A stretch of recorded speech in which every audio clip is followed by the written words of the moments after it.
Carson Price for Thursday, May 7th, 2026. Presentation of Bet365. Check out Bet365's 3-goal early payout.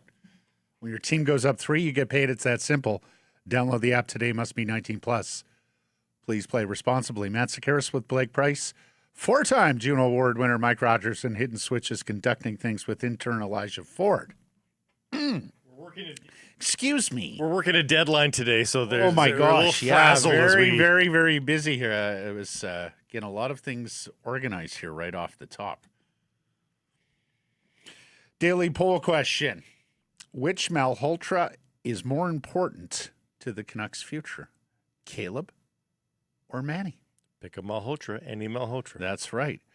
Of course, we've been having this conversation since Tuesday when the Vancouver Canucks fell to the 3rd overall pick in this year's NHL entry draft, because that puts Caleb Malhotra squarely in their sights with that 3rd overall pick.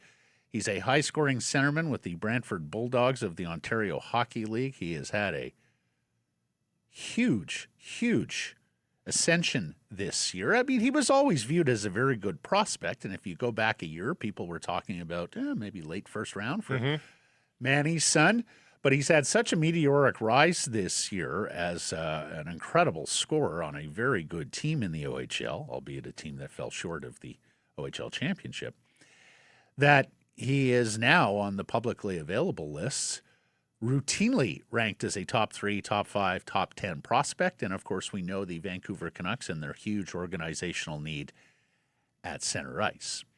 But we also know that the Vancouver Canucks were asked several times over the last few years about interest in one of Adam Foote's 2 NHL sons, either Cal or Nolan. And when this question has been brought up, the Canucks have responded with they don't like the dynamic of a father as coach with a son in an NHL dressing room, and I think appropriately so. Yeah. Like that is just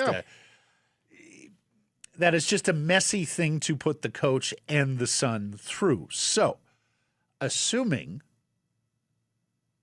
and it could be different for the Malhotras, but assuming that rule governs the Malhotras as well as the Footes, we're working on the premise that if you draft Caleb Malhotra, it probably means you're saying goodbye to Manny Malhotra from the Canucks organization, that he is going to have to continue his coaching career, or at least his NHL coaching career, with another organization. Now, you brought this up to me yesterday on the golf course. Caleb's ticketed for Boston University next year. He may spend a year in the American Hockey League as well. So could you promote Manny Malhotra to NHL coach thinking it's going to be at least a couple of years until Caleb is ready to make the NHL team? Or does that just... It still gets messy. It's still messy. It's still a time bomb ticking. If he's a 3rd-round pick, that's 5 years away. If he ever gets there, yeah. But first-round picks tend to play in the National Hockey League, and they tend to play quicker. Mm-hmm.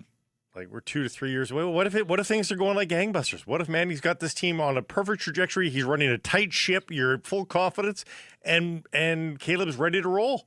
What do you do? Yep. You have to go through all those possibilities. Yeah. Or even Caleb shows up to training camp next year, is unquestionably one of your best 4 centermen. You have to keep him on the NHL team. The other way that it works is if Caleb was Connor McDavid and it just was the best player and it was just a non-starter. The favoritism would be because he's amazing. Yes. Like that would work, but that's not the case. He's going to be a good to great player. Mm-hmm. But likely not immediately. Like McDavid stepped into the NHL and started dominating because not he's a that long. generational player. Yeah. Right. So we talked about this Tuesday. Yeah. We both agreed that a player is more valuable than a coach. Don't get me wrong. Very good coaches are worth their weight in gold, but there's a lot of coaches out there. Players and prospects who bring what Caleb Malhotra brings to the table are scarcer commodities. You win with players more than you win with coaches. Not that coaches are unimportant, but the best coach is not going to take 23 ragtags and win a Stanley Cup. You do need talent at some level, and so typically players over coaches. That said, I voted Manny. I think that much of Manny as a coach. I think it would be a crying shame to lose him after we've seen the great work he's done with the AHL Canucks, including the Calder Cup championship of last spring. And I am less convinced on Caleb Malhotra as the third overall pick as others are. There are other good players there. One of Ivar Stenberg or Chase Reed should be there. Maybe there's even a world where both are there. Keaton Verhoff's a good player. Carson Carroll's is a good player. You have options with that third overall pick. You even have potentially trade options. We've talked about that as well. So I voted Manny. You? Yeah, it might be a little bit counterintuitive, and for a lot of people, the rarer commodity is a top six center. Like, that is the rarer commodity. No question. So that makes you want to say Caleb Malhotra. The only problem is, of course, there's no guarantee he's a top six center. There's a good probability. That's why he'll be a top 10 pick in the National Hockey League draft. But there is still no guarantee. Well, and especially not in the infancy of his NHL career. Well, yeah, in the short to medium term, most certainly. Never mind in the long term of his entire career. I'm of the belief that this new I sure hope this new GM, whomever he may be, comes into this organization, and of course we know he gets to make the call on the coach, sizes it up, understands what he's sitting on with Manny Malhotra, and promotes him to the NHL bench and says, yes, this is the good young coach that I want there to be able to grow with all these good young players, some of whom we already have in the organization that Manny knows, some of whom, of course, we'll be adding over the next couple of years. The flip side of my argument, though, is this. The devil's advocate is you've got a head coaching opportunity. You're going to get resumes from 100 coaches, if that's the way it worked. It's not, but you know what I mean.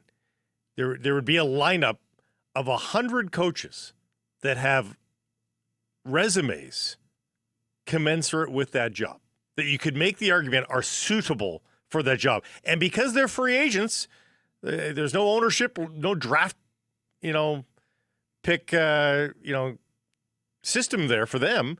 You can hire any of them. You can find a coach. It's almost limitless. So why would you pigeonhole yourself with the free and open market of coaching when you can go with the rarer commodity of a player? Yep, I hear that too. So I'm really on the fence to get pushed onto one side. I'll say Manny as well. Oh, I thought we were going to Mike for a tiebreaker. Producer Cam. No, I'm going to say Manny just because I'm scared about Caleb Malhotra. I'm excited by him. I think he's done everything he needs to do to say I'm the third overall pick in this draft. You cannot argue with that. But I am still scared of him as a prospect. That he's a third line center. Mike, are we making it unanimous here? Oh boy, my option's not on the board. I feel He's like a third Malhotra we don't know Joanne Malhotra. exactly. Bring in the whole fam. I mean, my only comment would be the Malhotras to me are a lot different than the feet, the foots. The feet.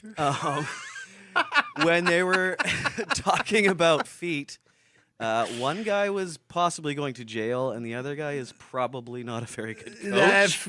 Or a player. Yeah, no, fair.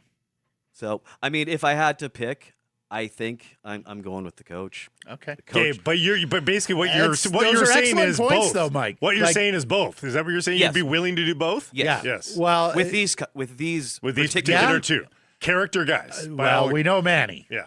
There's no flies on the character with Manny. In fact, anything but. He enhances your character. He enhances your integrity. And if Caleb is chip off the old block, then Mike may very well have a pointer. You double up. But it's a great shout because, okay, he's not McDavid, to use your example, but he's probably a whole lot better than Cal or Nolan Foote. Yes. I think that's a reasonable bet to And make. I have no doubt that Manny will be a better head coach than what Adam Foote showed last year. But there is a world in which he's Manny on the ice, which, again, you have. It's a great player. You'd have him on your roster. But Well, it's it's not a good player. It's not who a you great drafted third overall generally. Yeah, no. Even though Manny was close to that at 6 or 7. Yeah, he was. Honestly, it's a really difficult debate to have because you can And make good like- cases for all three. Here's the other thing. This could be a moot argument. Yep. Like Todd Harvey and his scouts may feel like Ivar Stenberg, Chase Reed, Carson Carrolls are head and shoulders above Caleb Malhotra as a prospect. We've talked about it for the last few days. It was a very rapid ascension for Caleb Malhotra. For some, that's a positive. For some, it's a. I mean, he was having a good season in the BCHL the previous year, but he wasn't of this ilk. He wasn't tracking like some of these other, like a Stenberg, like a Carrolls, like a Verhoff. And if that's the case, then, hey, this whole discussion is moot. See, the way But it is a most interesting family dynamic Yeah. that is right there in front of our face with the Canucks coaching situation unsettled and, needless to say, without knowing who they're going to take at third overall. See, the rapid spike here of Malhotra, of Caleb, is more easily absorbed by me at this age. A guy that spends the first 5 years of his career in the ECHL and the AHL with middling statistics and then gets a cup of coffee and turns that into a 70-point year in the NHL, I'm way more skeptical that that's a one-hit wonder than Caleb Malhotras. And because 1/18 of his time on the planet is a long time. Like, for a kid, you forget, when you're a kid, 1 year, the amount of development as a hockey player, but as a human, and physically as a human, it's huge. Things come together. When you're past the age of 20, 21, you're refining things. So then I'd be suspicious of a late blooming hit. This one, it's early enough, this late bloom, that I would be more confident believing it. Yeah. I mean, Caleb played alongside extraordinary junior hockey talent. We talked about it, that this Brantford series, this past Brantford OHL playoff series, was just chock-a-block with star players. So you can make the argument, he's surrounded by all that great talent. He's looking, this season looked better than what he really is as a player. But the flip side, as Jeff Merrick has been telling us for months now, is even in the midst of that internal competition, Caleb ascended, outperformed. He was second on their team in points this year behind only Jake O'Brien, who was the top 10 pick to the Seattle Kraken last year. He outpointed older players who were already NHL draft picks. Vaneker, the winger, first rounder. Adam Bannock, the Czech forward, outpointed him. Jet Luchenko, a first rounder of the Philadelphia Flyers. He was so good that they became supporting players around him, despite the fact that he was younger and did not have the pedigree leading up to this year, and of course hadn't been exposed to things like NHL development camps or even NHL games. In the case of Luchenko, he's played NHL games for the Philadelphia Flyers. We should also provide this little bit of context as well when people look at the middling BCHL year that he had as a 16-year-old. Let's underline that. He's 16 at the outset of that BCHL season. That was a first-place Chilliwack Chiefs team, replete with 19 and 20-year-olds on the roster. For them to gift a 16-year-old in a first-place year ice time that would have bumped up his stats, it was going to be a lot to ask. They wanted to win. They were winning with their older players that were already on the roster before Caleb Malhotra arrived. He was going to have to battle for ice time, and it didn't come to him as a 16-year-old. So cast your vote. Which Malhotra is more important to the Canucks' future?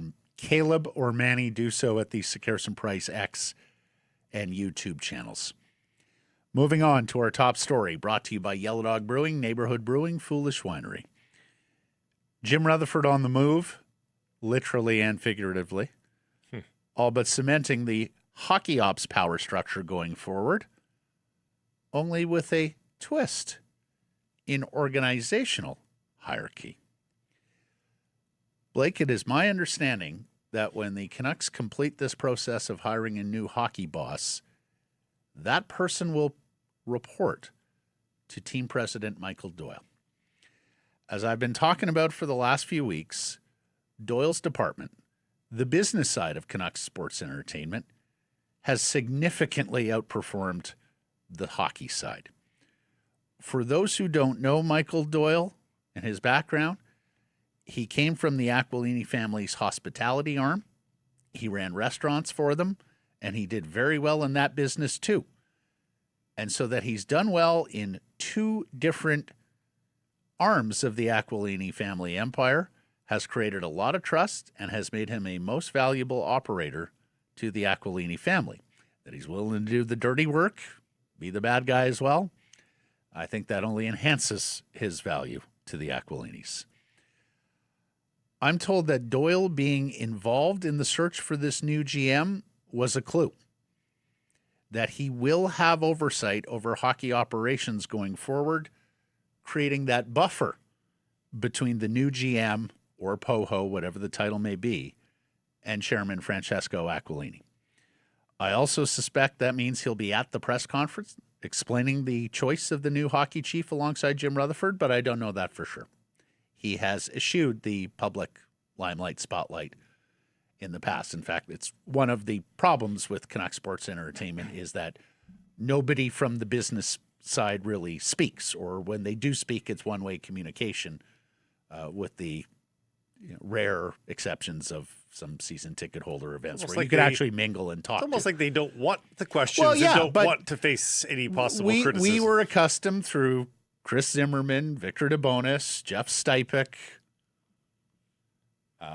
Trent Carroll, although less so with Trent, of whoever headed up Canucks business side, spoke and took questions on a regular basis. Almost like they wanted to have a connection to the community.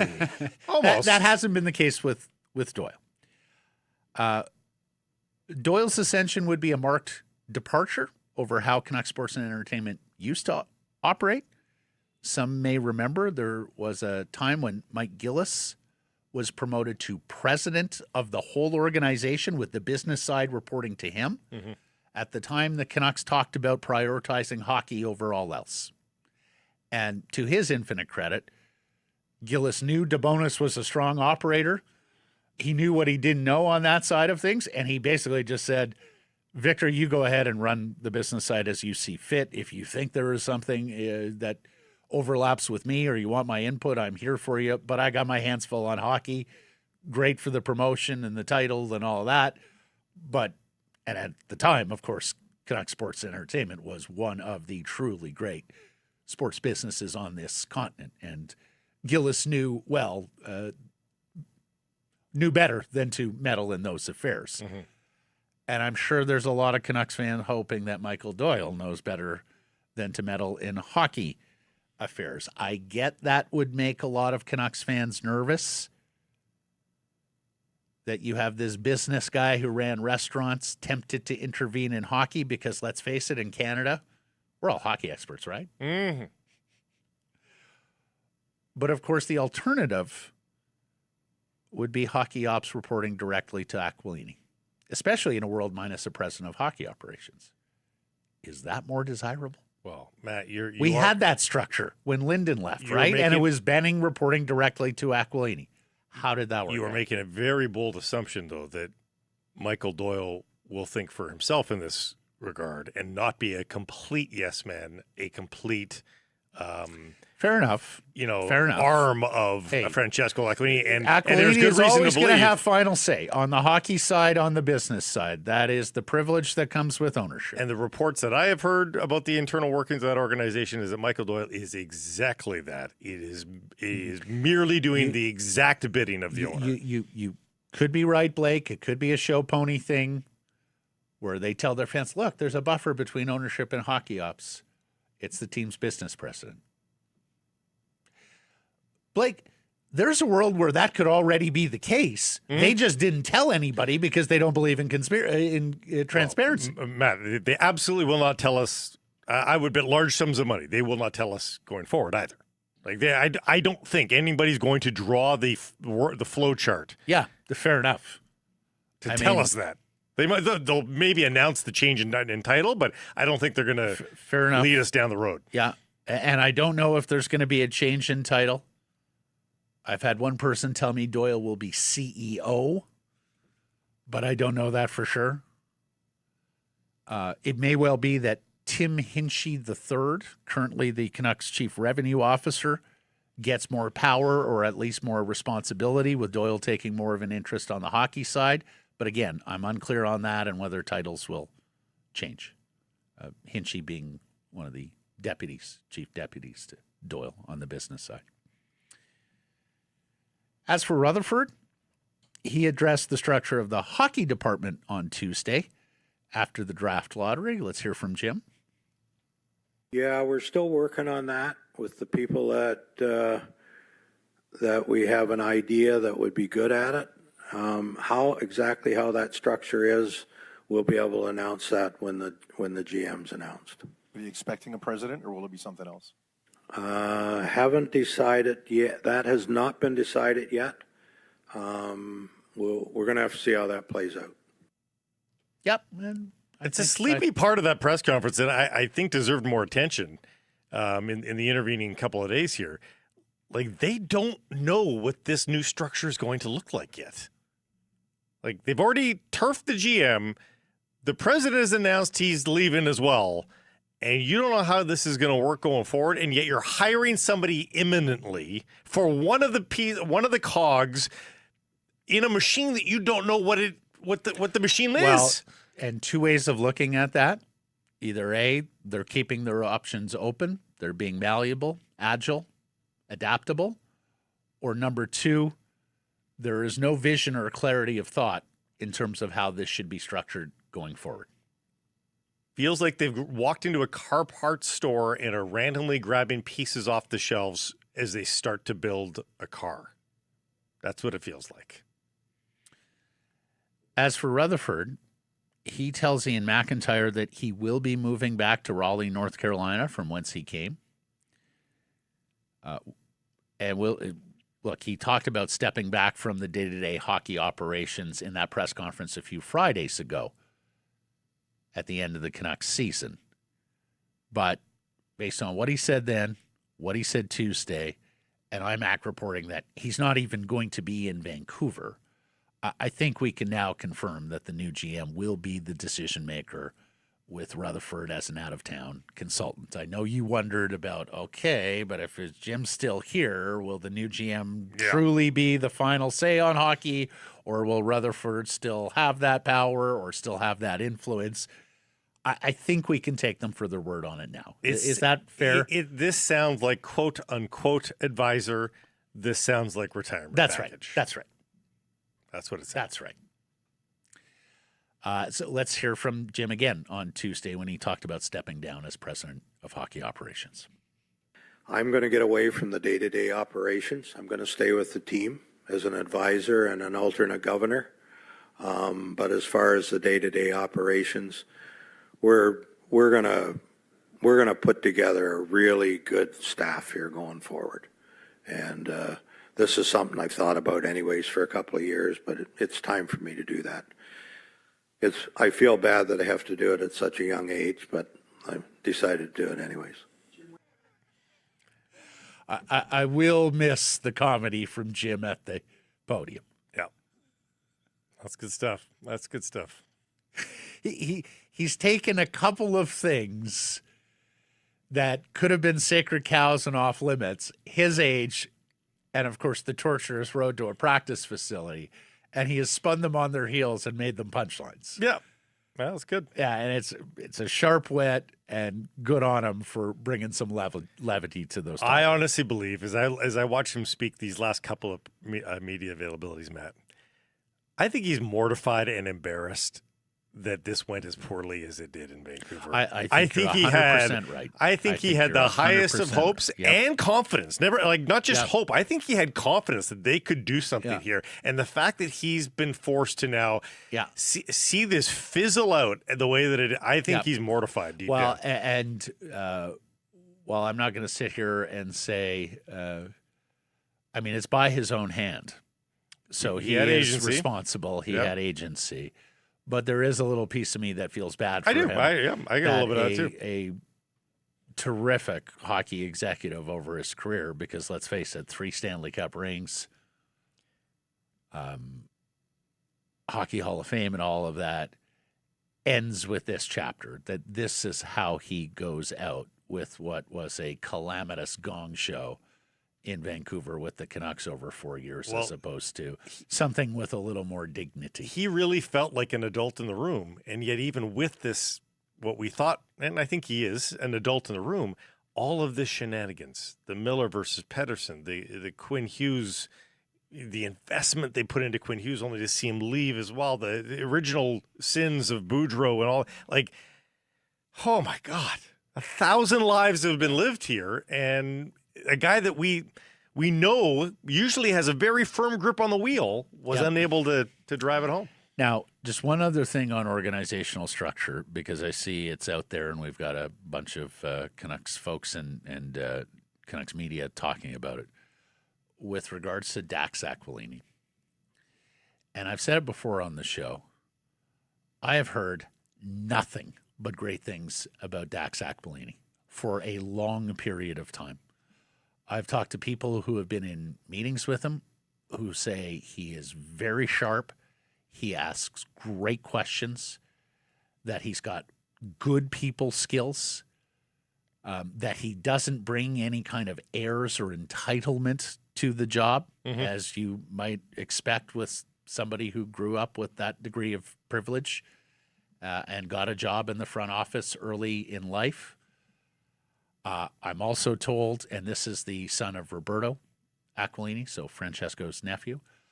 I'm also told he's sort of blessed by his grandfather, Luigi, the chosen one, with regards to ultimately running the Canucks and perhaps more broadly the Aquilini empire, which his father does now. But I would be very, very surprised if Dax unseats his uncle anytime soon.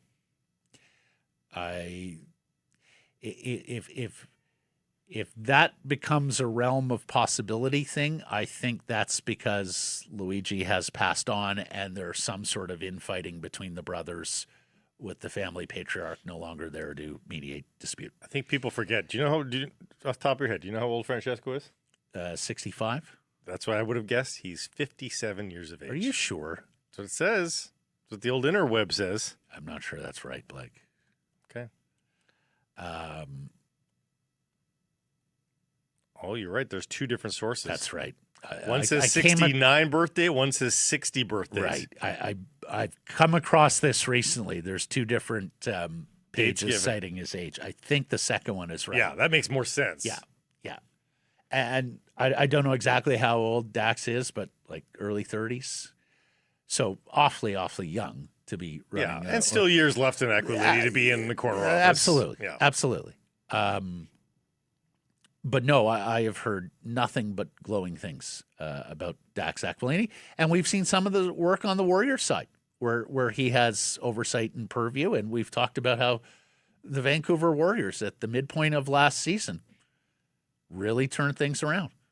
They made a bold and turned out to be great trade for the goaltender from Calgary. Suddenly started winning games, and you watched it this year. They were the best team in the NLL through the regular season. They were doing crowds of 10,000 people. The beers are cheap. The concessions are appropriate for what, I mean, it's not NHL hockey, right?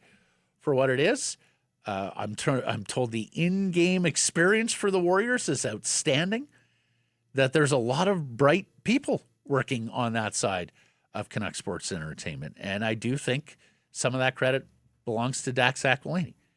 So, look, I know his name is out there. I know there are some Canucks fans that are just so anti-Francesco that they're like, give me anybody else. And if it has to be an Aquilini, then give me Dax, and the sooner the better. I'm very skeptical of that happening quickly. I think in time it's going to happen. I just don't think it's going to happen. Here's a poll question for you. Because here's the other thing, and this is part of the problem with the Canucks.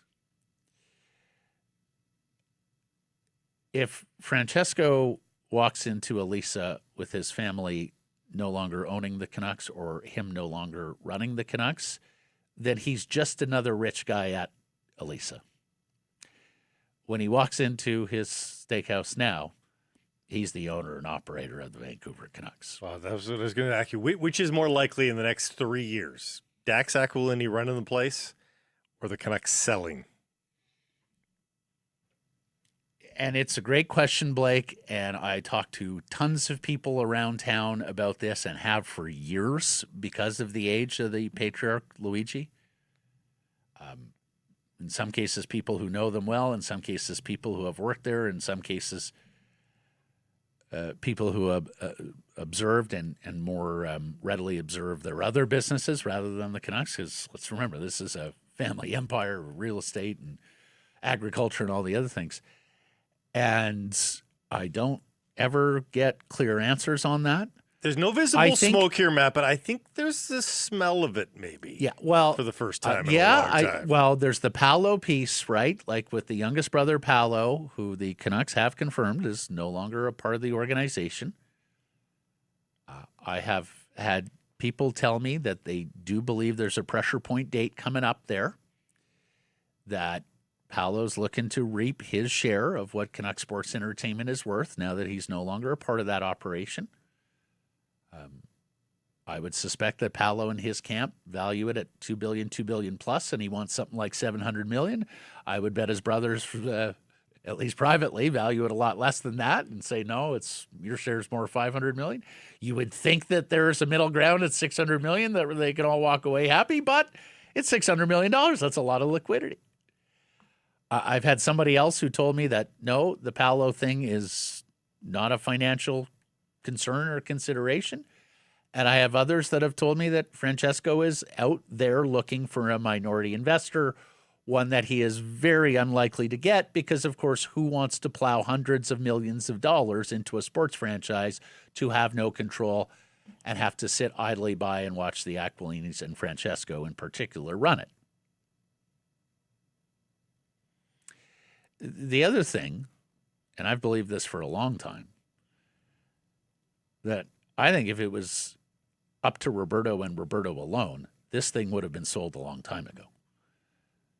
Because everybody who knows Roberto Aquilini will tell you he is a very astute business person, incredibly sharp, bright, recognizes the family has made a fantastic business deal here, could make scores of money in a sale, and no longer have the family name dragged around town like it has been when you screw up running the treasure that is the Vancouver Canucks. I don't necessarily think that Roberto has the same passion as Francesco does for hockey, for running the team, and for the quest to win a Stanley Cup. I think he looks at it a little bit more like he looks at other businesses. And, of course, they got in for a few $100 million, including the building. Like, they're going to make 8 times, 10 times over their money. And unlike the Whitecaps story, they've been making money every year for the most part as well. And they made tons of money during the heyday, right? There are some people who tell you they got addicted to the money flow, the liquidity that the Canucks were bringing in on an annual basis during that 10, 12-year period when they had the long sellout streak, when they had great teams, when they were selling merchandising left, right, and center. But, Matt, they did buy new seats. They eventually got around to new seats. Yeah. So there has been some capital expenditures as well. Well, and actually, to their credit, there's been a fair bit of capital expenditures to the arena over the last few years, sports bar and some other areas. But you built the sports bar to make more money. Seats don't make you money. Sports bar makes you more money. Well, it should. Yeah, I'm sure it does. It was nothing space before that. Now it's a bar that you charge $20 beers for. So I'm guessing it makes money. Oh, hey. Yeah. Hey, I mean, yes, fair enough. It has been tougher on the non-revenue generating investment than it has been on the investments that do generate revenue. They are not alone in that, though. No. Like even amongst the billionaire crowd. So yeah, we'll see where all this goes. But I do believe that Michael Doyle will be getting a fuller voice and greater responsibility going forward at the end of this hockey ops process. As for the search itself, this Martin Madden name that was added yesterday, an assistant general manager of the Anaheim Ducks and their director of amateur scouting. We don't know if he's one of the finalists that are left because Rutherford has said we're down to a shorter list.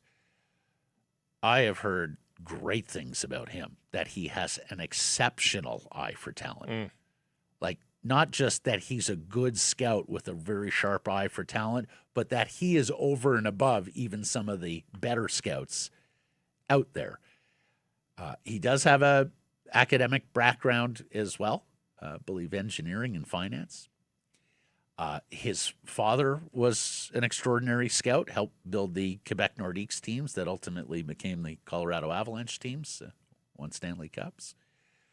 I did have one person tell me, because I said, he's not a young guy. Like, how is his name just coming up? I had one person tell me, well, there are some people in life that are generals and there's some people that are soldiers, and he's been happy to be a soldier and lives a great life. In Anaheim with the Ducks, desirable place to live. He does good work. He's rewarded for that work, that he doesn't need the limelight or the power. And maybe it's aspirational, or maybe he was just waiting for somebody to come to him and wasn't going to be a self-promoter. And you see a lot of that in hockey, right? Promotion isn't a four-letter word in hockey. Oh, if you're a self-promoter in hockey, you're going to get on the wrong side of hockey culture. So it may just be that. It's Vancouver. He's got to be okay with the limelight if he wants this job. Well, that's the thing. The other thing is, he is a scout. We've talked about this with Jeff Merrick. How many scouts have actually worked out to the level of Stanley Cup winning general manager, particularly recently? Well, clarify what you mean is the other avenue then. You mean stats guy versus scout? Well, or that's a version of whether scouting. it's somebody who comes from a statistical, analytical background, or whether it's someone who comes from a business or legal background. Yeah. I mean, I think the stats or even agency. The stats stream is a subsection of the scouting section. Well, we don't. Yeah, I think there's overlap. The thing is, we don't really have a large sample size with that general manager. We have Eric Tulsky. Yeah. How many more do we have? Well, Chayka Masquerades is one, perhaps. Chayka, okay. Yeah. But that is not a big pool.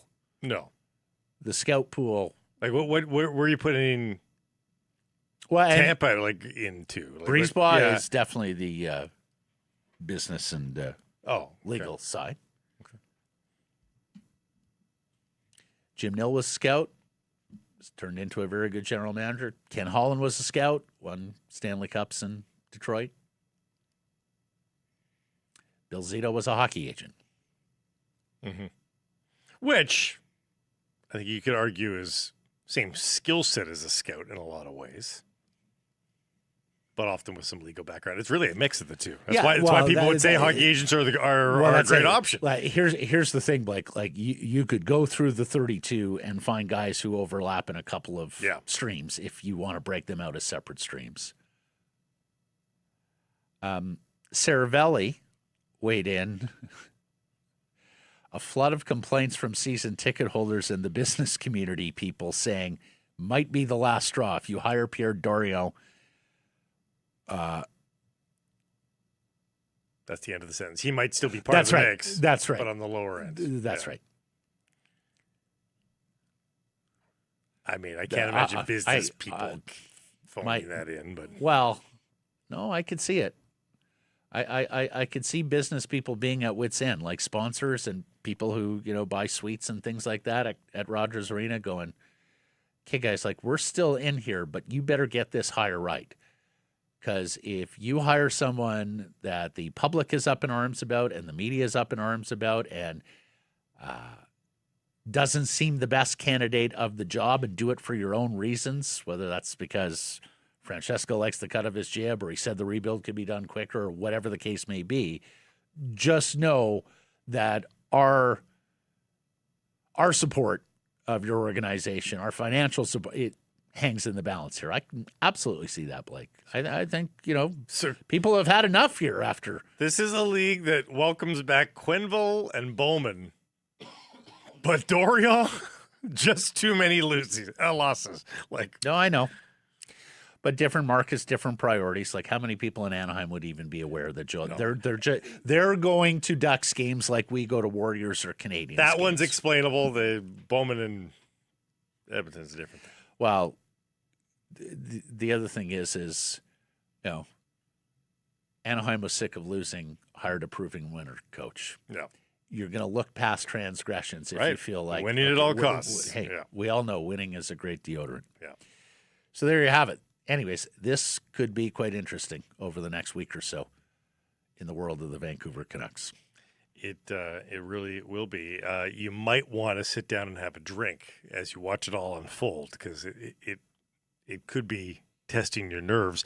Might I suggest the Dog Park mix packs?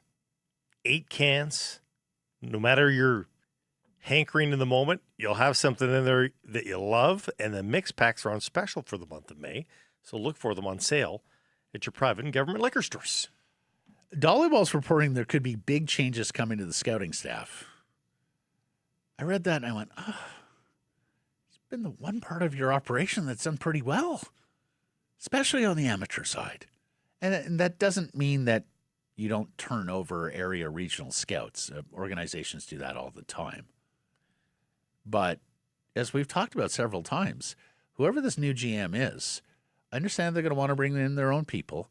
I also hope they give a fair and objective evaluation of some of the people who are there and existing. And I think you have to look with a pleasant eye on the work that Todd Harvey and the amateur scouts have done of late. Well, there might be some natural attrition, though, too. I think there was some reporting months ago that there was a bunch of they're scouts all out of contract. Out of contract, yeah. So, and this is what happened is a lot of these scouting contracts expire in the summer. Mm-hmm.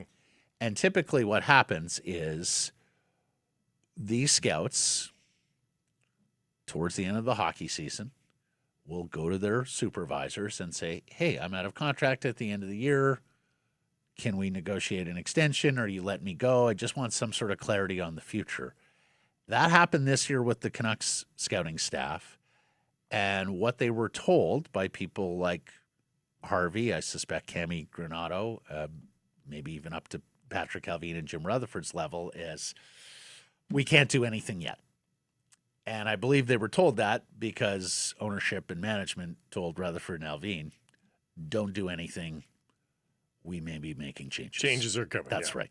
Yeah. So basically, Rutherford, Alvin, and their underlings did not have the authority to extend these scouts because of the changes that may happen above them and because of the people who the new folk would want to bring in. I do suspect that file has to get into overdrive when the new GM Yeah, I'm not terribly worried about it right now. There's a little bit of runway there, but... there are other priorities beyond that, I think. Yeah. What I will say, the notion of scouting and how things have gone pretty well for the Canucks under the Rutherford-Alvin regime at the draft table did come up Tuesday with Rutherford, and he answered the question and did so in praising the departed GM. Here's Jim. Well, I'm glad you asked me that question because it gives me an opportunity to give Patrick kudos for what he did here in the draft as long as he was here. I think him and the amateur staff drafted very well. We've got a number of good young players, and he's been out on the road watching a lot of players. So yeah, that'll be missed, but he also has reports that he's put in. So still get that information and see where he's coming from, but he's very good at that part of the game. And to recap, their first draft, Lekramaki, D. Petey, Kudryavtsev, and Ty Young could still be a thing. Their second draft, Verlander, Minio, Mueller, Big Ulrichsen could still be a thing, and they used Brestevich as a trade chip. Their third draft, they used Fernstrom as a trade chip, and he looked pretty good for Pittsburgh. We've talked about how Patterson, Romani, and Alkos could still be things. Even Basil Sansonens, the Swiss defenseman. I would say Patterson, Romani, and Alkos have outkicked their coverage already. Probably, yeah, for sure. Patterson was a fourth rounder. Romani and Alkos were sixth rounders. Yeah. And then Kuntz, Medvedev, and even Sherrod as a sixth rounder, I think, is already outkicked. Yeah. So that's been pretty good work. Like, credit where it's due to Alvin, Harvey, and that amateur staff. And again, all of that without it's not like they had a massive crop of firsts and seconds in that stretch that you're talking about. That's right. Like Good in the last point. 5 years, 1, 2, 3, 4, 5 cumulative first and second rounders. They've had one second round pick Yeah. in their regime's history. It was Medvedev last year. One. Pretty crazy. Yeah. The salary cap information came out yesterday. We knew these were the targets, but the NHL has now confirmed it. So the floor is going up to $76.9 million. The midpoint will be new midpoint will be $90.4 million. The ceiling $104 million. So it is that $8.5 million jump that everybody was told to project and forecast, and they've made good. Means the maximum salary for any NHL player can be $20.8. What do you think this does to the So don't be surprised when the Canucks offer Alex Tuch that on July 1st. So we had a trade deadline this year with everybody having some cap space that was a complete dud, the trade deadline. Does this mean it is an utter dud this coming year? Like, there's going to be a lot of teams with a lot of cap space. Like the UFA market is so muted. It's not like there's going to be a ton of cap space eaten up by the contract signed this summer, Matt. I wonder how this affects the trade business this entire year, but most specifically at the trade deadline. Yeah, there's a lot of people that think that now that this is the second year of a big cap jump, that we're going to look at financial or cap flexibility, increasing the number of trades.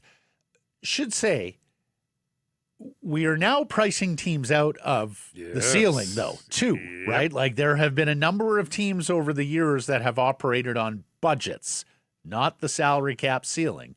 Anaheim was one.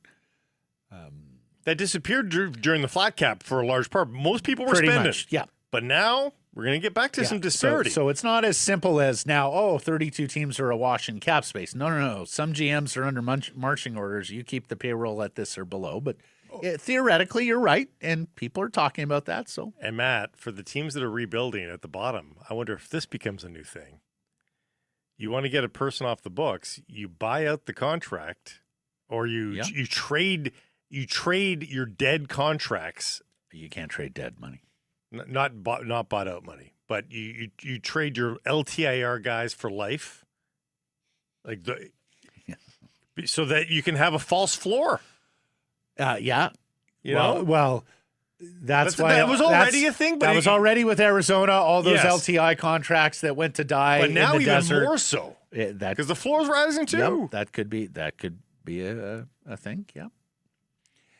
Congratulations to Brock Besser and his new bride Bella, who got married over the weekend. Brock's been so open with his life over his time here in Vancouver. I love they got the dog in there. And married locally, it looks like Absolutely. it's here. Beautiful boat on the water there. I know people who live in their neighborhood who just think the world of her. Have got to, meet her just neighborly ways and just think what a terrific human she is. So good on Brock and good on Bella. Hope they had a wonderful wedding day, and of course a terrific honeymoon here in the summer. Great weather for an outdoor. That was bold. That was last week. That was bold well to done. schedule an outdoor boat wedding on May 7th. You have hit the home run. And the other thing is it's very rare to have an NHL wedding at this time of year because they have to be planned in advance. So of course, every player needs to account for the possibility. Brock knew what was up. Took the line out of him. Mid-December, honey. Yeah, go forward with those May dates. It's fine. We're going to be good. Can the florist do May? I can't control Mother Nature. We were thinking July, but let's just move it up. Yeah, be cheaper. The venue's way cheaper in May. Very smart. We always said Brock was smart. Have you seen the price of hotel rooms in Vancouver in July? Let's do it in May. Yeah. And the WHL's Vancouver Giants are also rebuilding and may well have taken a massive step forward in their competitive fortunes going forward. They held the second pick in the WHL draft, but they traded down. Mm-hmm. They wind up picking third and fourth overall and select Eli Vickers and Braden Jugnoth. Vickers, 3 and 4, yeah. According to Daniel G. Daniel's at Elite Prospects, if I'm not mistaken. A dynamic, shifty left shot defender. He's an advantage creator and offensive driver. Hey, sounds a little bit like former captain of the Vancouver Canucks. So there's Vickers. I made note that he was 5'9", a bit of a diminutive player. Then I also remembered he's 15. So they're all diminutive at 50. yes, There's very few. Well, the guy that went in the 2 spot that they traded out of was 6'3". But Eli, we're gonna give you time. We're gonna give you some time. You just keep eating, kid. And G reports that Jugnoth, who is the forward, is a deadly shooter and high-end thinker of the game. Shooting at 95. All right. Yeah. Now, we did talk about the top 2 picks in this draft when the draft order was set not long ago with Cam Robinson, also of Elite Prospects. And if I'm not mistaken, those were the guys who went first and second, Deneau and McMillan. Yeah, Parker McMillan. Yeah. So what was the trade? You were telling me about the trade. Who traded what to the Giants to move up to number 2? It's all futures, but they get 2 more seconds and another first-round pick. Just for dropping one spot. For dropping down 1 spot. Yes. Wenatchee really wanted them some Parker McMillan. Yeah, Parker McMillan, a 6'3", 392-pound, 15-year-old Surrey boy winger. None of it's for this year. They didn't pad their draft for this year, but the next few years. I think the first rounder's in 2030. But, best time to plant an orchard. Right. And Madden Deneau, the first overall pick, is an Albertan out of Red Deer. And he's a right shooting forward. He doesn't have the huge size. And I stand to be corrected here, but I think he's just playing association minor hockey, not academy hockey, Blake. Yeah, that's what it looks like. A little bit old school now. Alberta U15. That's yeah, what I got. Like he's just playing in the Red Deer minor hockey. And he went first overall. Madden, break the mold. Break the system. I hope Madden Deneau is one hell of a player. Yeah. Of course, if you don't know, it is getting more and more expensive to develop elite hockey players, and so many of them and their parents and their advisors feel like they're better off in hockey academies, which can be very taxing financially to parents. Parker McMillan, as you mentioned, Yale Hockey Academy, previously Semiahmoo Minor Hockey Association. The Giants guys, Delta. Yeah. Hockey So there Academy. you have it. And speaking of junior hockey, and of course, Braden Coots and Prince Albert will get going in the WHL final tomorrow. Your time? Tomorrow starts, yeah. Against Everett and Landon DuPont. So just delicious high-end talent in this matchup, right? You got the presumptive first overall pick in 2027, Landon DuPont. People think he's a generational defenseman versus not only the Canucks first-round pick in Braden Coots, but Daxon Rudolph, who looks like he's going to be a top 10 pick in this 2026 draft, one of the best right-shot defensemen available, who's had an extraordinary playoffs for the Raiders. Anyways, junior hockey getting going here. We know Gabe Sherratt of the Canucks is getting going in the OHL final with the Kitchener Rangers. And with all this junior hockey going on, what better time than to check out the new Nation Network series, Beyond the Crest. It is hosted by our friend Jeff Merrick. We've talked to Jeff on recent Fridays about the tour he's taken around junior hockey teams across this country, including the Penticton Vs, including the Kelowna Rockets, including the Everett Silvertips, and Landon DuPont. So encouraging you to check out the first episode's already out there on the Daily Face-Off YouTube channel, Beyond the Crest, with Jeff Merrick, a deep dive into the community culture and the people who make junior hockey. Okay, let's get to our menu today. It's brought to you by our friends at Greta. Fantastic spot to pregame, postgame. You were mere steps from the arena or the stadium. If you're looking for a venue for your next private party, we suggest Greta. It's got a private riser at the back with its own bar. You're surrounded by televisions. You can put whatever you want on the screen. And, of course, the arcade. Greta is known for the arcade. Game for just about everyone, whether you like Pop-A-Shot, whether you like old school video games, newer school racing games. An unbelievable menu of street food. Try the poutine. It is decadent. It serves two, really. For more info, to book your event, go to gretabar.com, Greta 50 West Cordova. Let the games begin. We will talk to Frank Corrado here. We will talk about the draft. We will talk about the draft prospects. We will talk about the Caleb Manning question. We will talk about Mason McTavish, a healthy scratch for the Anaheim Ducks in Game 2 last night. We talked about him when the Canucks were looking for centers. Is he more gettable than ever?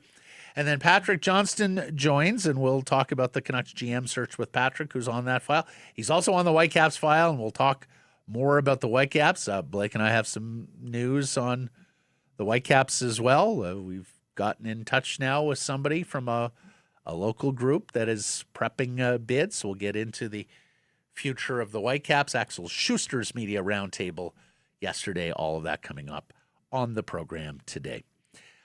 So I got a win, but I got a loss on Bet365 because I had the future of Buffalo winning Game 1, but I also had Alex Tuck to score a goal, and he did not score a goal.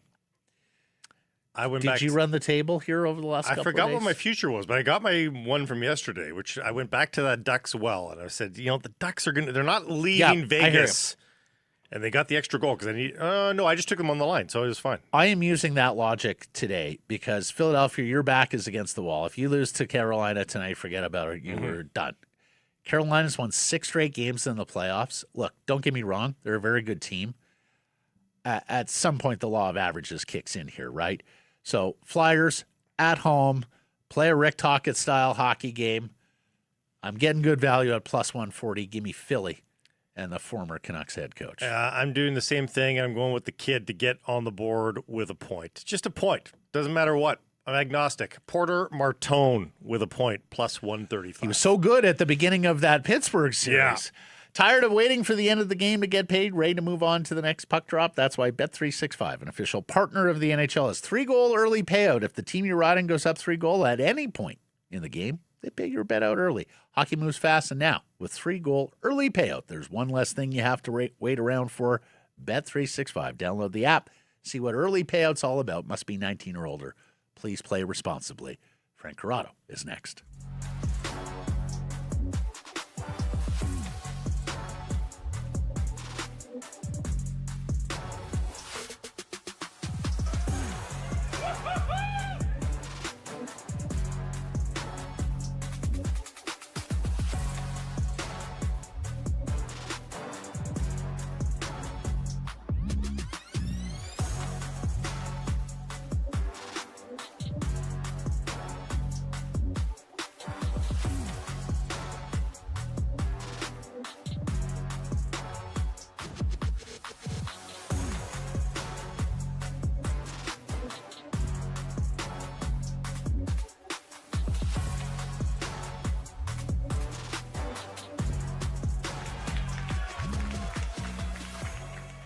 So here's a price from the historic Wall Center, and this next spot brought to you by the Nation Network and its playoff coverage, your ultimate playoff headquarters, from expert shows, deep dive articles, live social updates, analytics, fantasy insights.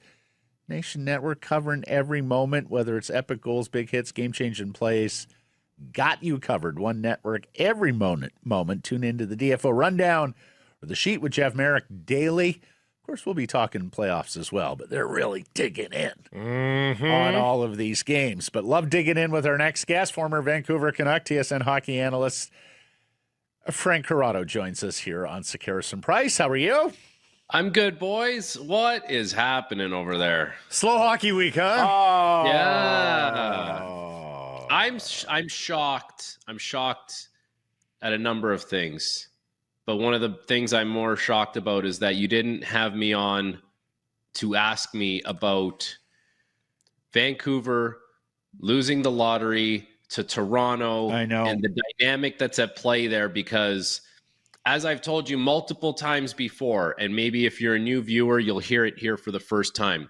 People in Toronto are unaware of the vitriol that people in Vancouver have towards them. They don't know it exists.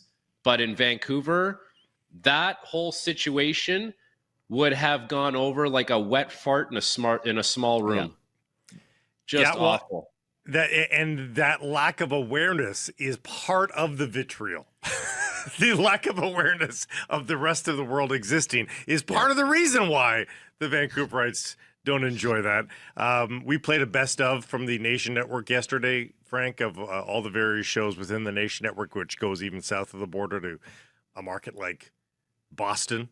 And there was a lot of profanity the moment that ping pong balls got released. I'll give you a little bit of like Mr. Brightside if you want, because I don't know if we were going to touch on this today. I'm sure you guys have beat it up every which way, but there's still a chance that if you pick third overall, you're going to get the best player in the draft. Like there's always that chance.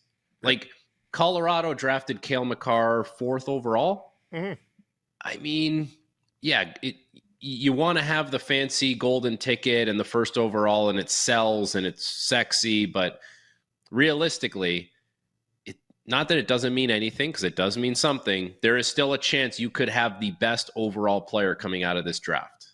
Are you talking about in time once they reveal themselves, or are you talking about the Sharks passing on Ivar Stenberg and he falls to the Canucks at 3? No, I'm talking about in time, once the players get going and you see who's who. Because even if someone you think is a better player that is supposed to go higher but doesn't go higher, you don't know on July 1st if that's going to be. We don't really know who the winners and losers are until these guys start playing a couple of years into their career. That said, do you think San Jose could take a defenseman, positional need at number 2, and have Stenberg sitting there for the Canucks at 3? I don't think San Jose makes that pick.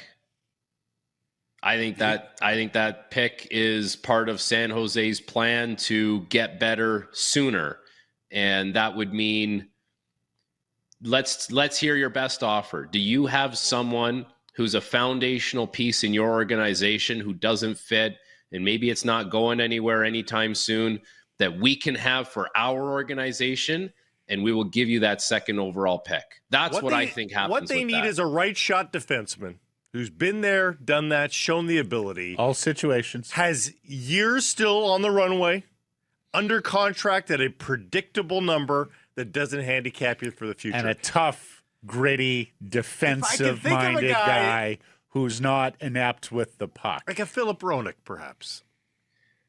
I think they would be thinking bigger than that. Oh! If I were them, I would be thinking bigger than that. I would be thinking... You have no vision. I would be thinking, if I were them, what does Austin Matthews want to do? We've talked about that too. Boy. Yes, yeah. That's what I would be thinking. Well, I don't think we brought this to the air yet, but one of our theories was, and this is good for the Leafs too, you package it up with a little bit of weight, you go Matthews and Riley for a bigger package of the two and something going the other way. Yeah, I wouldn't, like, if I'm Toronto, I wouldn't be doing it for just two. I would want... I don't know whether it's Misa, Dickinson, two, They're not going to move Dickinson. They need the It's all they defenseman. got. It's It's all they Misa, got. Smith. They do. It's some of the They forwards. do need a defenseman. It's some combination of forwards because that's where it's plentiful for them. But yeah, like if you're Vancouver, I think you're looking at this and you're probably thinking San Jose is going to be up to something. And let's just say, for argument's sake, a deal happens with Toronto and there's a world where they pick first and second overall in the same year. It would be a forward and a defenseman. Oh my God. Right? So it would be a forward and a defenseman. And if you were in Vancouver and you had these hopes of getting Stenberg at 3, you probably still get him at 3. Like, there's no way they would pick 2 forwards and leave Chase Reed or Carson Carles, whoever they've identified. It sounds like they really like Chase Reed. So by anything you hear, but that's what I don't think San Jose makes that pick. Yeah, I think it's got to be some combination of second overall, Misa or Smith, maybe Misa and Smith. Yep. Or Eklund.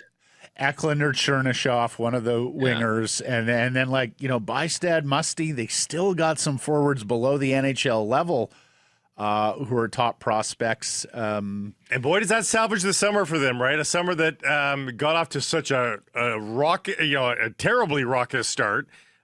With the announcement of that management group, all of a sudden, if they make that splash at the draft, they turn into the bells of the ball almost immediately, don't they? Yeah, they've been given a get out of jail free card. Like, it was ugly watching them play and to see where that team was at. And basically now they've been given this life raft that, like, you could expedite your rebuild, retool, remodel, renovation, whatever the hell term you want to use and call it. But you can expedite it now and essentially get your 6 core pieces by drafting first and then making 2 big transactions, whether it's Nylander, Matthews, however you want to do it. But they've been granted something that organizations can only wish for to get out of jail. And we noticed that Austin followed Macklin on Insta, and then Macklin followed him back this week, Frank. Is that creepy follow tracker It's account? the creepy follow tracker that all you players hate. I saw Gross the story stuff. in the Athletic. It's public. It's publicly available information. All they are doing is aggregating publicly available information. For fans, we're quite interested in it. Who do NHL players follow? Who do they unfollow? It's kind of like a soap opera. Do you guys want to feel really old? Creepy. William Nylander just turned 30 last week. Mm-hmm. Yeah. William Nylander is 30. Can we stop talking Leafs now? Can we move this to No, the but it's Vancouver to Canucks? purpose. It's for the Honestly. purpose of the Canucks, though. If they do all that, that opens up the world for the Canucks at number 3. Is the point? As Yes, for number exactly. 3, if it does go the 2 wingers, it's Caleb Malhotra, it's Chase Reed, or maybe another defenseman of your preference. What do you think they should do? What do you think they will do? So Craig Button's kind of like got me to come around on this thing a little bit here about the centerman and Malhotra. And it's not wrong to think this way, okay? If you looked at the way a lot of these rankings and draft projections were shaking out this year, it was like a couple wingers and then maybe a run on D, and then you were going to get a centerman. And if you looked at yourself and you looked around the league and you said, look at all the teams that would love to have centermen right now: Winnipeg, Detroit, Vancouver, Toronto, Montreal. And you're like, that's just the short list. Like, teams are going to wait till 6 or 7 to pick the best center in the draft. I don't know. The wingers and the defensemen would have to be so much better than the centermen available in order for that to happen. Well, do you take a 9 out of 10? Do you take a 9 out of 10 winger or an 8 out of 10 center? Don't you take the 8 out of 10 center? Yes. If you have a need for it in the organization, and I'm not saying you just draft by need. I'm not saying that. No. But this is why you sit in a boardroom and you contemplate wingers versus centermen and like, who's going to help your team in the long run. I don't understand why draft for need has been such a boogeyman for NHL people. This is what the NFL does. This is what the NBA does. I realize these guys aren't going straight onto your roster. They do in some cases, no, not always, but like we've seen it a million times. Like if you're on the trade market for a top pair right shot defenseman or a top 2 centerman, you are spending way more in terms of assets, cap space, what have you, than you otherwise would by just putting a center or a right shot defenseman ahead of wingers that you think are better players at the draft table. Anyways, that's a debate for another day. And I got to say, if Button has moved you off the right shot defenseman for the centerman, Frank Corrado, that could be a crisis of identity for you, bro. I mean, you are the right shot defense guy. That's right. Yeah. I always got to look out for my people, man. You know that. But yeah, so listen, Caleb Malhotra is a very good player, high offensive upside, smart guy, like understands the game, clearly good pedigree from his father, let's say. So, and then Tynan Lawrence would be the next best center, but he's a totally different kind of player. He's going to be a really good number 2 one day, but he's not going to have number 1 serious upside. So you wouldn't be talked picking about him high. last week. And the other crazy part here is whether it's Caleb Malhotra, who exploded onto the scene this year after having a good but not great season in the BCHL, or whether it's Chase Reed, who exploded onto the scene this year but played in a lesser tier junior league last year. We're talking about those guys at number 3. And I do think there are some people sitting there and going, hold on a second, Keaton Verhoff and Carson Carrolls have dominated much better levels of competition, including going back to last year, as opposed to what Reed and Malhotra. So I still think there are cases to be made for Carrolls and Verhoff at 3rd overall, with longer track records against better competition. But let me ask you this question on Caleb, and we're kicking around today on our poll question. We know the Canucks don't want a situation where you have a father and son in the dressing room. They have made that clear with Adam Foote, even when he was an assistant coach, that they had no interest in Cal or Nolan because of that dynamic. Taking Caleb probably means losing Manny from your organization. Is Caleb so much better than the next prospect that you're willing to say goodbye to a good, young, up-and-coming head coach? Yeah, it's a good question. And I think that's where, you just kind of rifled through the defensemen there, like Verhoff and Carls. Carls, for me, every time I see clips of him or watching him play at the World Juniors, a team he wasn't supposed to make but made, and even if you do make that team, it's not really your tournament. I was reminded of just how efficiently he does everything. The skating's unbelievable, the drive and the poise is unbelievable. So I guess with this whole thing, you would have to be pretty damn sure that Manny, if you're going to pass on Caleb, okay, that Manny's going to be a coach here for a long time, or he's going to be a coach here, period. Because coaches get fired. Have you seen the average lifespan of a coach in the NHL these days? It's like 2 years, 2.5 years. So you could essentially, if you make that decision, Matt, you're passing up on 10 years of potentially a game-changing player for maybe 2 years of a coach, if he does end up being the coach of the team, right? So I don't know. The talented player is harder to acquire than the coach, in my opinion. Doesn't mean that you don't want him there, but it's just a harder thing to acquire, and the player has a longer shelf life in your organization. Have you ever played on a team where the dad was on the team? Minor hockey, Vaughan Kings. Yeah. I think there was it happens at a pretty high level.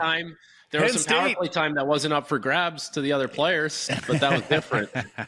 Penn State this year, Guy Godowski had his son on the team. Yeah. I mean, it does happen. McLean, it was on the island. McLean and his father were there. They weren't there this year, but that was the case for a couple of years there. It's not. Yeah. It's messy. It's very minor hockey. Come on, it's not an NHL. It would be different because it's like high-profile prospect and new head coach at the same time. That would make it truly and the doling out of ice time is very important in that regard, right? So that's what gets analyzed at that point. So, okay, moving on. I do want to get back to draft, but I want to move on to this. Mason McTavish, healthy scratch for the Anaheim Ducks last night. Are you a Mason McTavish believer? What is holding him back? Do you think he is pliable out of Anaheim? I think you can get him. You know, am I a believer in him? He's a hell of a player, man. He's a top 5 pick. He's had a lot of moments of success in his career on largely teams that were not good and in environments where winning wasn't exactly a part of the culture or the priority. And I think if you look at what Zegras was able to do this year, going to Philadelphia, where all of a sudden now the team that takes you on, you feel like you have a responsibility to really kind of show it to them that, hey, you were right to do this, and I'm going to show you that you were right to do it. And I have a level to my game that I can get to. And all of a sudden things are kind of reignited for you. There's no reason to believe that Mason McTavish can't do that, can't achieve that. But, you know, Zegras goes to Philly where Rick Tocchet kind of speaks his language and lets him be him while making some tweaks. Philly's a good team. So environment and where you go is going to play a factor as well. But I think, you know, Mason McTavish is too good of a player to be a healthy scratch and to not be a part of the equation. So wherever he goes, I would think there's a serious hunger and fire to get back on track. You know, when he's at his best, there's a drive there. You know, you watch him and you're like, that guy looks like he's got like an element of jam and bite to his game as well as the skill. So that's what would make him such an enticing player to want to have on your side. Does Pettersson for McTavish make sense? I don't think Anaheim needs Pettersson. Like, I think they would just be bringing a problem in that they don't want to have to solve. That's what I think. And he would be slowing them down more than anything. Like, but Anaheim's so fast already. Isn't McTavish like McTavish is slow too, though. But I think Pat Verbeek looks at McTavish and says, sure. Not a burner. Not a burner. I think Pat Verbeek looks at Mason McTavish and says, I'm going to give this a little bit of tough love, but I can mold this guy. Like he can be a competitor. Like I don't think they're done with the McTavish experiment in Anaheim. Well, if you look at who's playing right now for the Ducks, like you go up and down that lineup, and there's some like odd names that you probably would not think are household names, like Jansen Harkins, Tim Washi, like Ross Johnston's playing, VL. You telling me Mason McTavish is worse players than all these guys? No. Like he's a better player than all these guys. He just can't fit the role that they need him to play. And he's starting this deal now. He's making like $7 million. He's got, you know, he's just in the first year of it. You know, they can maybe I don't like giving up on players too early. And Anaheim shouldn't give up on him. But if they were going to get something back that helps them and fits more, then I'm sure they would explore it. He's not playing for them, but Elias Pettersson is not what Anaheim needs. Gotta say, I got a lot of time for Jansen Harkins, North Shore boy, who knows Dad Todd. I mean, he just keeps grinding and he just keeps getting NHL opportunities as a fourth line checker. So good on Jansen. All he does is work. All he knows is just work. The work ethic's amazing. Exactly. Good for him. Yeah. Huge fan of the way the persistence there is astounding. And we got family up in Prince George, and they still talk about him up there in terms of his career with the Cougars. Okay, moving on. Norris Trophy. And Mike's got the graphic here. Can you believe there's no Evan Bouchard there, Corrado? And there's no Quinn Hughes there, Corrado. Can you believe that? Rasmus Dahlin, Kale McCarr, Zach Werenski, and we happen to be talking to a Norris Trophy voter here. Can you believe there's no Bouchard? Oh, okay. I can believe it. All three of these guys were my top three. And my ballot went Makar first, Werenski 2, Dahlin 3. Those were my top 3. Now we vote for a 4th and a 5th, and I could tell you that neither Bouchard or Quinn Hughes were in my top Audience 5. gasp. Yeah. Audience gasp. Edmonton is going to be very upset with you. They're going to be upset for sure. I get it. Guy gets 95 points and he leads all defensemen in points. He should at least be a top 5. What more does Evan Bouchard have to do, Frank Corrado, to get into your top 5? 95 points for a defenseman. It's astonishing. It's not a me thing. There's going to be other ballots that come out that you guys will see where he's not in the top 5. It's not like I'm not here trying to prove a point. I think Evan Bouchard's a really good player and he had an unbelievable season.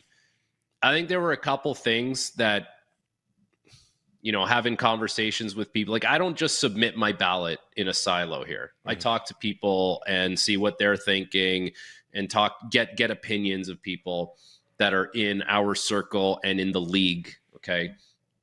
And so one of the things that one of the things that stuck with me is having a horrible month of the season should not just be excused.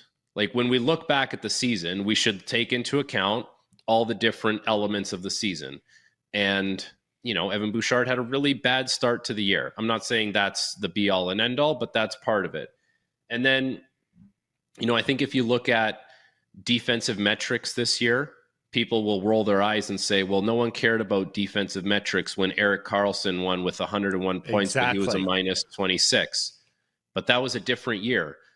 Josh Morrissey had like 75 points that year. So Erik Karlsson blows away the competition. So you're saying 101 points, blew everyone out of the water. I'll overlook the defensive stuff, and what an amazing accomplishment.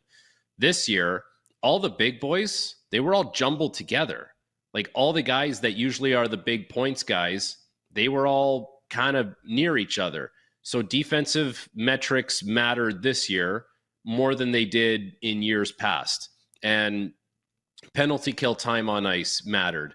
And, through the help of some like the analytics companies kind of looked into some of the underlying things, Moritz Seider deserved to be in the top 5. So I had Moritz Seider in my top 5. Defenseman, you want to be steady. You want to be steady, right? The problem with Evan Bouchard is the peaks are very high, the valleys are very low, right? And the other guys, the Seiders, they don't do that, right? They're more predictable. I don't want to be the best defenseman Evan Bouchard ever had, but I mean he was 14 points clear of the field. Like that is, I know it's not 30, Frank, but for me, 14 is consequential. I get it. I get it. 25. And like honestly, let's be clear. Who do you want defending a 1-goal lead? Moritz Seider. Yeah. No doubt. Yeah. But we're not handing out a trophy here just for defensive acumen. No. I get it. Moritz Seider was a good player offensively too, not the numbers of Bouchard, but like his kind of whole package put together is Norris Trophy on the table, at 10 least. 10 goals, 50 assists, 60 points as maybe the best defensive defenseman in the NHL. And your possession metrics are going to go through the roof very worth it. when you're out there with Draisaitl and McDavid. No doubt. There's that as well. Okay, so I'll get to that. That's another thing. And then the other player I had top 5 on my ballot whose defensive numbers via like Sport Logic were like incredible was Lane Hudson. Like Lane Hudson's defensive numbers as far as puck recoveries and things of that nature, like defensive plays, were like better than a lot of the other guys. And I watch him play, and this is where another conversation I had. Someone said, you can't just go by what a spreadsheet tells you. You have to have a gut feel for things. And he goes, because I was between Lane Hudson and Evan Bouchard on top 5 on my list. And I said, okay, so let's watch video of both guys play. And I'm watching this undersized guy who looks like he's the stick boy, like pickpocket, get through arms, super, super competitive. Like just like for a little kid, like it looks like a little kid out there. Mm-hmm. He's a bit of a unicorn in his own right with the way that he just competes like an animal every time. And I'm like, okay, I'm blown away by it. And then on the other hand, you watch Evan Bouchard, and that can be something you want to extract more from his game. Leaves a little more to be desired at times. Yep. And so that's how I kind of got there. And I'll take heat for it. Other people will take heat for it, whatever. The reality is Makar, Werenski, and Dahlin, they're your top three basically any day of the week. You're just, if you want to pick a fight over 4 and 5, you can pick a fight over 4 and 5. Yeah, that's fair. I would have had Bouchard top 3, but I hear what you guys are saying. And it's good process, Frank. Corrado, and we talk process on this show. By the way, is Cole going to be as good as Lane is, do you think? He drafted higher and really good sneak peek this year. Man, Lane set the bar really high. Put it this way, like I wouldn't be surprised if he's just like him. But that would just kind of speak to both of them, how crazy talented and how driven they are for small guys to be able to do that. We'll see. American defending at the best on best tournaments could be silly. Lane is so good. Cole is so promising that the Vancouver Canucks will take Xavier Villeneuve 3rd overall. How does that Okay. No. Thanks, Frank. Until next week. All right, boys. See ya. Sakaris, Price, Wall Center, Johnston. We really should roll a little bit Province. earlier and let people in on the wild conversations that we had before we press God, you can't record. do that to them. Oh, Christ, if people only knew. Patrick, tell me everything you're not allowed to report yet. Exactly. Jim Rutherford's having meetings today. I don't know what they are. PJOTR. It's a new show. Yeah. Everything off the record and maybe wildly inaccurate. Who knows? Oh, I don't know. Between this and honestly, PJ, your two main focuses right now, the Canucks and the Whitecaps ownership. Like honestly, could there be a more inaccurate reporting? From you. I just mean right now, just you stab your eyes out trying to get accurate information. Yeah, it's really wild. I mean, one of the things we discussed on the air was this horse race. So and so's really excited. I'm like, no, they're going to pick a guy at the end. They've got. Yes. I mean, if you believe Jim Rutherford's in control. There are 5 candidates. We know, I think, most, if not all of them, and one of them is going to be picked, and it's not. As far as I can tell, like the old Nat Bailey horse race joke, one where they would stage it and people could cheer on the horse that was on the end of the stick past the outfield wall. Like it's not. They did that on opening night this year. I'm not sure if they bring it back. They brought it back. Yeah, just because Friedman or Dolly or you have mentioned a name, doesn't mean that guy's in the lead. No, No, they need to sit back and figure out what they want, and they're going to go, that's the guy. Yeah. Or gal. I hear you guys, but I do wonder. The one thing I do think is true is that Ryan Johnston is Jim Rutherford's preferred candidate. And Francesco is out there saying, no, let's look at other people to see if somebody is better.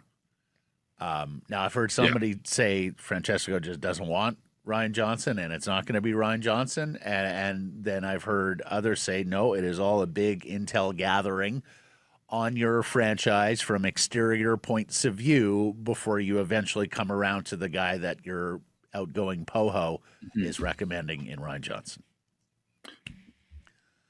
I mean, and is that a spiteful choice, do you think, that I don't want Ryan Johnston because the outgoing guy wants Ryan Johnston? I know. I have no idea. Honestly, that one, I don't know. I've been more fascinated in the fact that in the end, this is a guy that I'm pretty sure Jim wants. And that hasn't happened.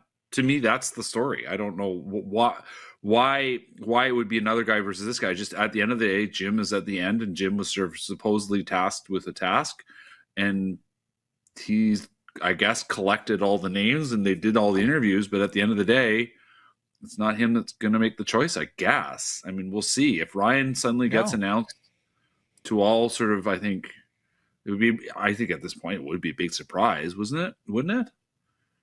I don't know. But yeah. I mean, again, I don't know. If they're going through the exercise in a big intelligence gathering operation, on their Yeah, franchise, sure.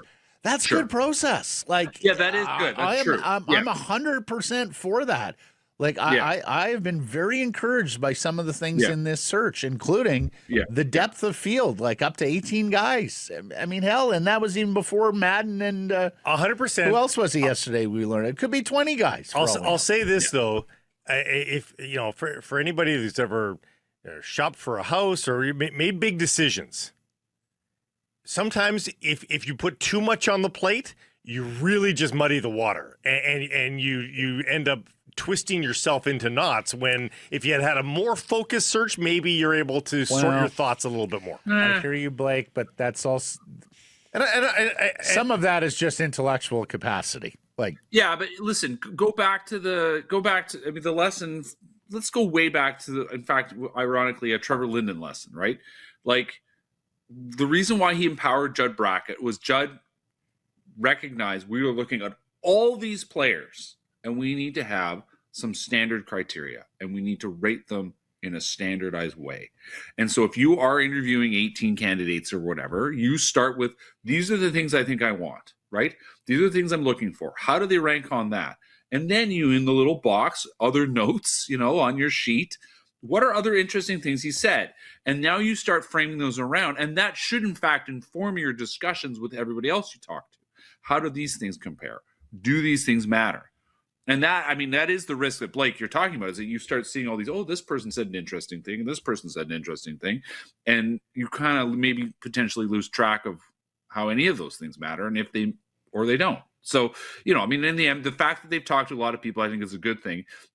But like getting overawed by the length of a PowerPoint as opposed to the content of a PowerPoint, which, I used to think was funny when people would talk. There was a window there where there were hirings going on around the league. He brought a 110-page PowerPoint. I'm like, why does anybody need a 110-page PowerPoint? Like, TLDR, what's actually in it, right? So, like, at the end of the day, are any of these candidates worthwhile? You'd hope so. Certainly seems like they are. On paper, they are. At the end of the day, you have to pick someone, and you need to know why you picked them. And they need to be able to make the right choice come draft day. Oh, my God. Talk about the week that the hockey operations of what's left of them have had as they watch those ping pong balls fall and what it means to the Canucks, because really what has saved us from a media standpoint and maybe saved the Canucks, hey, if they love Stenberg, is that San Jose choice, right? San Jose going number 2 changes criteria. If that's a full rebuild team, if Calgary gets into that number 2 spot, I think the discussions that we're having are a little less fun, a little less creative. Yeah. Well, the ones I have enjoyed is hearing, here's how Gavin McKenna could fall to 3. And I'm like, come on, be serious. I'm not sure which story pissed me off more this week. The NHL draft lottery is rigged when it played out before your fucking eyes, or Gavin McKenna's going to drop to 3. Yeah, neither is true. When did stupidity become such a value in society? Like, when did we just decide, no. Matt, you really want the answer? It's social media. You're probably right. You're flattening probably of right. knowledge. The people who just literally spew stuff. I mean, I found myself there. I mean, I still use Blue Sky a little bit to chat with people. And I ended up having to clarify with someone who was asking me reasonable questions about the Whitecaps situation. I said, please tell me you read the story. Because they kept coming back, well, maybe they should just charge more for tickets. And I'm like, this is literally the premise of what I wrote yesterday. No, I know, but it's just, I'm so frustrated with, something out of a person's control goes in a way that they don't like. And the knee-jerk reflexive reaction is rigged. No, maybe it just went in a direction that isn't your preference, and you're going to have to deal with that as an adult. I couldn't do it myself, so therefore the moon landing was fake. Right, exactly.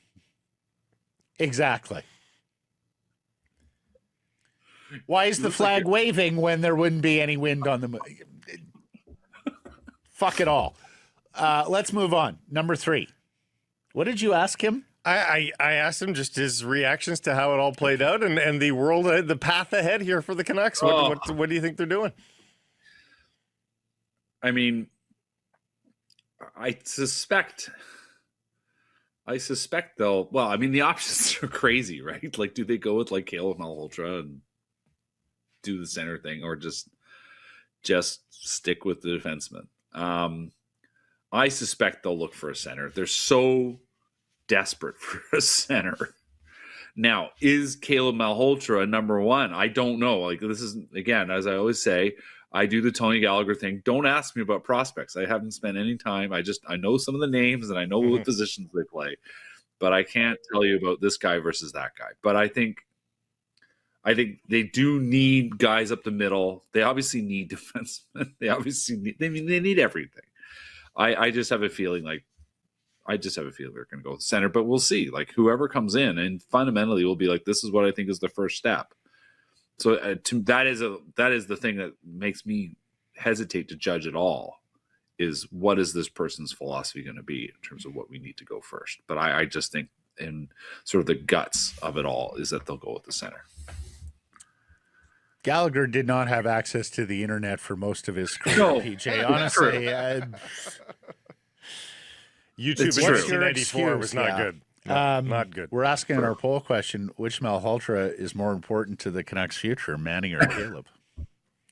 Because to draft Caleb is to probably say goodbye to Manning, right? So what says you? I think it's Manning. I think really Manning, like bird in the hand, right? Like, you have him. He's the good coach. I think would do a lot for the players that you have and will have. I think that's what it comes down to, is that you need a good coach beyond all else, and you will find good players. Caleb Malhotra is not the only good player available in the draft, right? And it's still a gamble, right? It's still like that Caleb Malhotra will be the player that you need. Like, all draft picks are a gamble. The health and execution of performance. I mean, it's still a gamble. So, do you say goodbye to a coaching prospect for a gamble on a prospect? When there's other guys that have the equal chance to become NHL players, right? Yeah, that's exactly. Now, I'll talk myself into circles. Coaches do grow on trees. Mm-hmm. You know, like elite players do not, but you can find coaches in every dusty corner of this planet. Yeah, absolutely. I mean, Manny's under contract, I guess is my point. You know, like, you have him. You actually have him. Yeah. Do you think San Jose pick? Do you think San Jose picks it at 2? Sorry, say that again. Do you think the San Jose Sharks actually execute a pick at number 2, or do you think they shoot their shot and try to get better at the draft? If I were them, I think I would try to get better at the draft.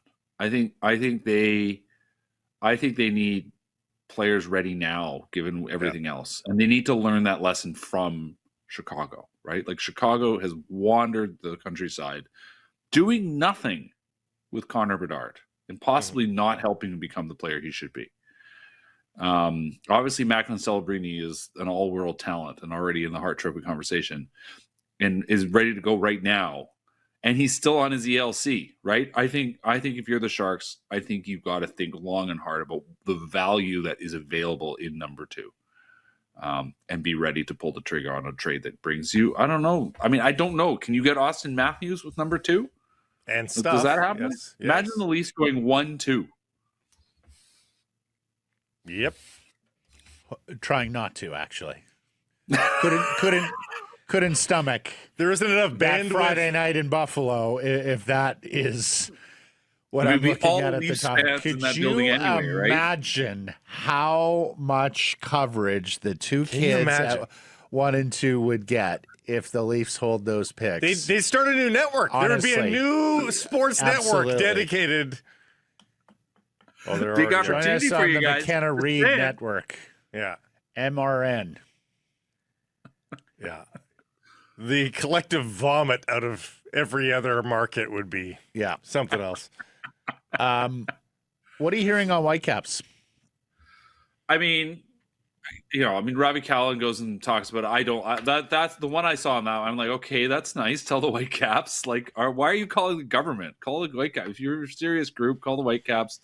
And, the Whitecaps and their partners at Goldman Sachs need to see what you actually have in the bank.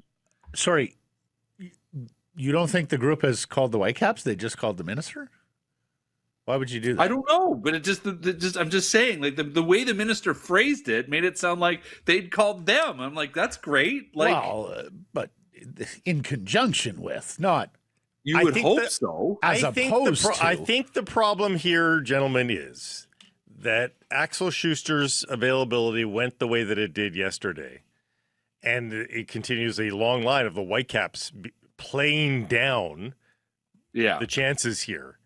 And I think the politicians are going, what the hell? Why are they being so morose? We're going to add some fire here. We're going to play it up. Sure. Anyway, in the bigger picture, like, it's clear that the noise of recent weeks, days even, I don't even know how long it's been, has drawn some new attention, perhaps drawn some old attention. I do think there are people talking. Again, this is sort of a bit of the semantics of it all. Did the Whitecaps specifically say we would like this, and this, and this out of BC Place? No, but they've definitely talked about the concepts. Like, we can say that. It's a similar kind of thing. Are there people ready to make an offer that will change the fortunes of the Whitecaps? I do not believe so at this time. Could those people who are talking to the Whitecaps, or perhaps talking to the government, substantially do the same at some point? Sure. Clearly, the sort of vibes are good. I noted this. I noted this after FIFA Congress, and then sort of figuring out what had happened after the fact, and that EB sat with Garber on Thursday as well, along with Ken Sim. That there was not just one, but essentially two meetings while he was here. And that the guy, as Axel told us yesterday, that the sort of business growth strategy vice president is coming to meet with the government next week to literally talk about what the business needs to be for this all to work. That certainly the government has finally kind of woken up to the real sort of risk at play here. Whether that leads anywhere, we'll see. But this is, I think, in essence, what the team has been trying to kind of get out of it. Although, in their messaging, it's always been a bit unclear. But let's be clear, it's fundamentally true that they would like to run the stadium. We talked about this last week, that they would like to run the stadium. They think they could do a better job. But also Axel, Axel was somewhat revealing. I think people maybe miss lining things up. I mean, obviously he talks a lot, so it's easy to miss stuff. But when he spoke with us in, was it January? And he said, there's 25 or 30 bits that have to improve. Well, yesterday he explained to us that there's essentially a 30 category list of sponsorships that are available to the team. No, okay. I'm glad you brought this up. Some of those are not environmental failings that are forcing the Whitecaps to leave. Some of those are well within the control of the club. Yes. Be better at selling sponsorships. Yeah. I'm sorry. Absolutely. I can't be hearing that anymore from the Whitecaps. That's on and that's you. Absolutely. And I wrote that yesterday. The lease deal at BC Place, I completely hear their mouth there. Sure. It is a deal that you're not going to be able to make work on an annual basis. And effectively, it turns the Whitecaps into philanthropy. Completely understand that. Yeah. And it's funny, because the Whitecaps have sold more sponsorships this year. It looks like that to us with the naked eye. I believe they addressed this at the beginning of the year about how much their business is up, and they're highlighting some of these newcomers who have joined up in partnership. Beautiful. Love seeing it. Yeah. But we're not too far removed from the day where our dear friend Tom Manek, sports business insider, used to always say, the Whitecaps' idea of a win-win deal is that they win twice. And the 10-year of Rachel, what was her name? Lewis. Where the Whitecaps just basically thought they were the cat's meow and they could do. Part of the problem has been, Greg Kerfoot, you haven't run a good business there. Or at least you haven't optimized your business there. Now that you're seeing results on the pitch, guess what? Oh, look at this. Like, there are more people who are buying tickets and want to come to the yard. So some of this is on them.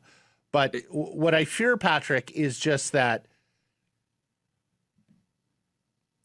MLS wants this team in Las Vegas or somewhere else.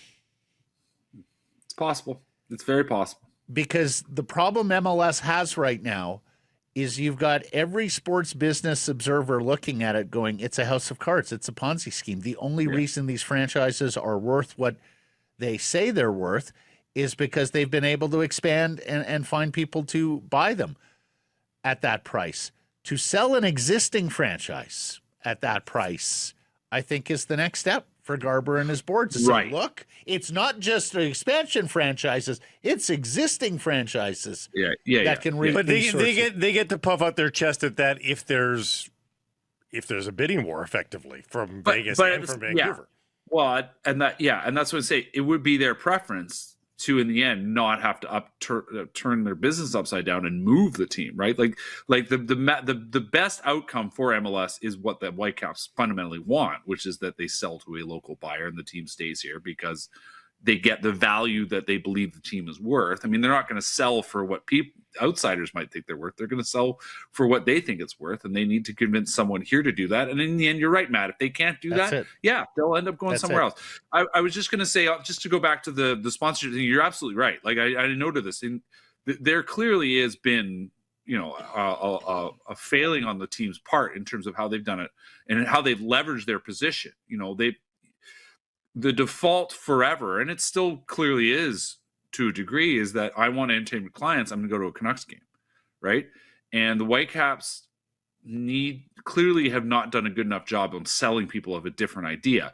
Now, beyond that, I would say the one thing, and this ties us back to sort of the BC Place deal, and part of the hard things to understand about it is it's pretty clear to me that one of the things that they do believe that they would be able to leverage if they were to get control of the stadium would be things like, it means a whole lot more if the official whatever of the Whitecaps, the beer, the hamburger, whatever it is not just available at Whitecaps games, right? Like you go to a concert, you go to an event, like that is also, like you can leverage, you can scale up your availability, you can scale up your exposure beyond just because right now all they're selling is Whitecaps games, right? That BC Place controls a large portion of food and bev, for instance, and that's their choice. And they aren't, nobody is in the end cutting a deal saying, oh, the official hamburger of BC Place Stadium. Like nobody wants that. They might want to pay for the official beer of the Vancouver Whitecaps if that means it's being sold there the entire time. So that's just an example of something that they clearly think they can do. No, value added, for sure. Anyway, but yes, the overall picture as is laid out, there's a ton of categories that I think they haven't been participating in, and they themselves know they need to do a better job of, I think. Yep. And so that is related to this whole story. And the reason they haven't, Kerfoot is a gruff guy. He's an abrasive guy. He can rub people the wrong way. He's not the biggest people person, and in my experience with him, I don't think he understands the public very well. And some of that has come home to roost. But again, that is a smaller. The history is the history. Yeah. We know it can't work at BC Place. The whole shoot match right now is a Hastings redevelopment, and whether or not a local group can put together the funds and get the cooperation of both levels of government to be able to make this a thing. In the end, the public... We're about to address that, actually. Blake and I got some info on that for later in the show. The public will... BC Place has hurt the Whitecaps because when the Waterfront Stadium died, everybody's attitude was, they're fine in BC Place Stadium. They're fine in like there was just this safety net of they're fine there.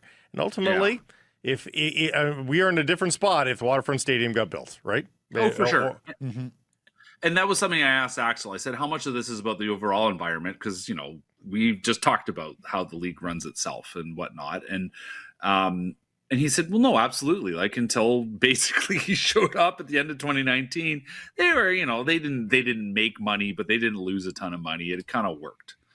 And now the league's costs have grown between player salary. I mean, I was just thinking about this league. I was reviewing the weekly schedule we get emailed out, right? And you remember that they are bringing an MLS Next Pro squad. Like they're not just flying the MLS squad; they're flying the second team, and like that costs money, and that's the thing they didn't used to have to do.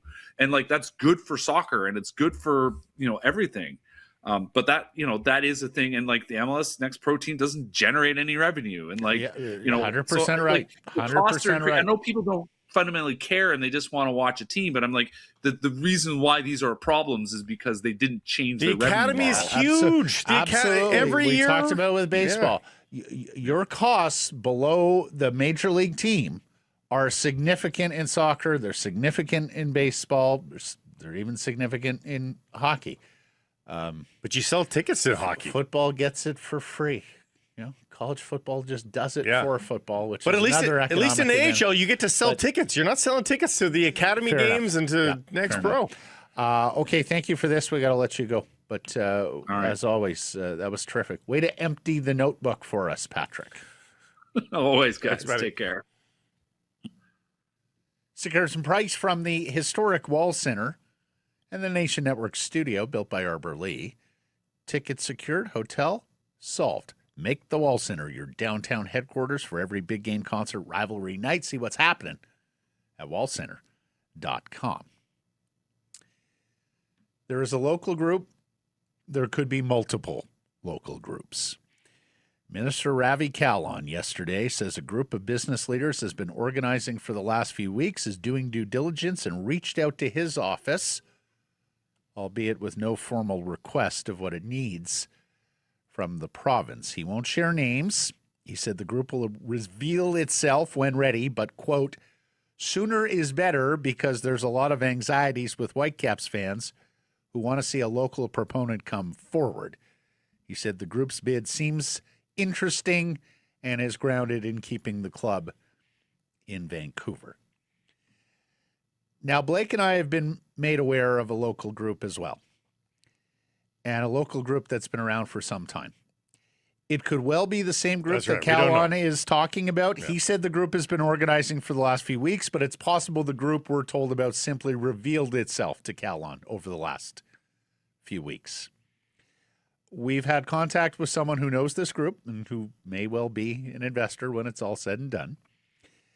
And we've encouraged him, much like Minister Kahlon, to have this group come forward and talk about it publicly. The hang-up there might be MLS, that if the group comes forward without Don Garber's blessing, they get on the wrong side of the people, the Board of Governors and the Commissioner, who ultimately vote to approve their acquisition. But here's the thing. Which incidentally has already sort of been done with this first Vegas group, from my understanding. They were not given the green light to go public with their bid. So that group itself might be on the bad side. And that's a good sign, because that tells me the commissioner and the board doesn't want rabble-rousing from other markets here. Yeah. And that makes their statements about wanting to keep the Caps in Vancouver more sincere. But here's the thing. Even if this local bid fails, at least we have local business people trying. And I think it's in the group's interest, and certainly the public and supporters' interest, to get that groundswell going and get momentum for the Save the Caps movement. A local group that tries and fails is still worthy of praise, in my opinion. Now, our source with this group does stress it's a complicated deal, because it's a development of a publicly owned site alongside a major sports acquisition on a piece of property that has 2 levels of government jurisdiction, and it requires provincial and municipal government cooperation, not to mention the residential, the commercial, all the components within. Now, that doesn't mean that BC taxpayers foot the bill, or any bills, but it does mean politicians finding creative ways to make this Hastings Park development happen, like the city has already done with the Whitecaps Memorandum of Understanding for redeveloping the site, as well as deal with the aftermath for BC Place Stadium and the Lions. And part of that cooperation may have to include the selling and or eventual demolition of BC Place and the redevelopment of that site as well, if the Hastings Stadium deal gets done. Because BC Place does not have a worthwhile business model for BC taxpayers if its only tenant is the BC Lions playing 10 home games a year. So while the province would be looking at a White Elephant Stadium if the Caps leave, either via relocation or to the Hastings site, the glass half full view here is, hey, the province is sitting on a cash cow if it's willing to consider creative solutions for the Caps, Lions, and BC Place as a site as much as a stadium. And to be clear, this isn't our source telling us that. That's Blake and I thinking this through as we have been over the last 18 months on this story since it became clear that Kerfoot and Mallet and the Whitecaps owners wanted to sell. Hell, Premier Eby himself has acknowledged that BC Place is barely a viable business as is. And you have to remember, folks, that BC Place, if you just keep on keeping on, continues to not make money year over year. Be a drain on the taxpayers. And if you're of the mind, hey, we just renovated it, we got to let it, live in it for another 30 years. That's another 30 years where it's not making you any money. That's right. Versus you selling that land. Right. For hundreds of millions of dollars, at which point you recoup your investment on BC Place's most recent renovation, if not more. And then maybe there's room to share that those monies with others. And look, it's been called the Crown of Vancouver. I absolutely adore the way BC Place looks lit up at night when you get that perfect sky and the mountains and the oceans. It is absolutely gorgeous. And for me, it's the best stadium in Canada and will be one of the best stadiums at the FIFA World Cup next month. But if the choice is losing the Whitecaps and continuing to lose money as a province with this stadium, or losing a beautiful crown that looks great in photographs of downtown Vancouver, but being able to save our MLS team, find a home for the BC Lions that's more suitable, and not be a drain on the taxpayer, well, I'm taking door number 2. Yeah, BC Place requires a creative answer. That's right. For whomever and however it is used. Yeah. And the interesting, maybe advantageous part of all this, now you may, if you're an NDP supporter and a David Eby supporter, you may see it as an unfortunate part of all of this. But for others, and we've talked about this, Premier Eby is most unpopular right now. He's even facing dissent from his own caucus. There is not a good chance that David Eby gets reelected. And while that's terrible for David Eby and perhaps the NDP, that could be quite strategic and advantageous as this thing plays out. David Eby has a chance here at legacy. David Eby has a chance here to be the guy who walks around this province the rest of his life as one of the people who saved the Whitecaps. That may come at the cost of David Eby's political future. That's a call that David Eby's going to have to make. Here's the other part. Well, 2 other things. Number 1, if in fact this scenario that we're talking about plays out, that the Whitecaps, this local bid is successful and the Hastings site is being redeveloped with the stadium, needless to say, that has consequences for the Lions. I suppose the province could go to Amar Doman and say, look, Amar, sorry, you've got to get in on the Hastings stadium. And again, that comes with its own subset of complication in terms of how you do the grass and all of that to make it work for both soccer and football. But that's not a big hurdle, honestly. Well, okay. It may well be that the province does then have to work with the Lions on finding a suitable stadium and building a suitable stadium for them. And maybe it is on the BC Place site as is, just a smaller stadium, a stadium where a better share of the revenues are available to Amar Doman and BC Lions ownership. So understand fully that there is a significant branch of all of this with regards to the BC Lions and their future that is also at play.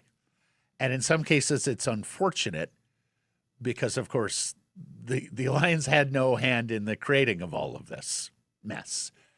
But they are subject to it. And that is something that I sure hope that Amar Doman and his team are wrapping their brains around right now. And it doesn't all have to be doom and gloom. There is opportunity here. That stadium is also too big for the CFL on a game by game, week by week. It looks great for the playoffs. It looks great for a Grey Cup. It looks great for a West Final. It looks great when you have a huge act playing a pregame concert. But week 6 of the season, way too big. Yeah. Again, twice the size too big. And what you have seen from sports fans around the globe is people like to be involved in something that has a cool atmosphere. Like that adds to it. Even when you put 30,000, which by any CFL metric is a spectacular crowd. Outstanding crowd. It's not enough. Yeah. So there is an opportunity here for the Lions to, less likely on their own, more likely with the Whitecaps, find a home that is amenable to both cities or both organizations and get a win out of this. Yes. And I don't really want to hear the argument, but what do you do for Grey Cups and West Finals and all that sort of thing? You figure it out. You construct the stadium in such a way that that add-ons are possible for when you need them. Yeah. But those are the outlier dates. The bottom line is, Blake, you do it in front of 30,000 people. And that's not the end of the world. Yeah. Yeah. We're doing that in Winnipeg and Regina. Like, it's not the end of the world. Right. So, and again, on the turf, they're going to be oppositional schedules, so the soccer folks won't be pissed off at the football folks because they're going to be opposing schedules going forward. Yep. With maybe 3 weeks of overlap. So that's not a concern either. Yeah. We can do this. We have the technology. Yeah, well, but Blake hits on it with regards to what is on trend now and what I think will be on trend going forward, and that is intimacy and scarcity.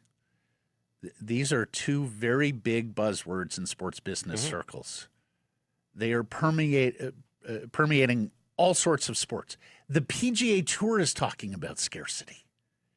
The idea being, if you make it a tough ticket,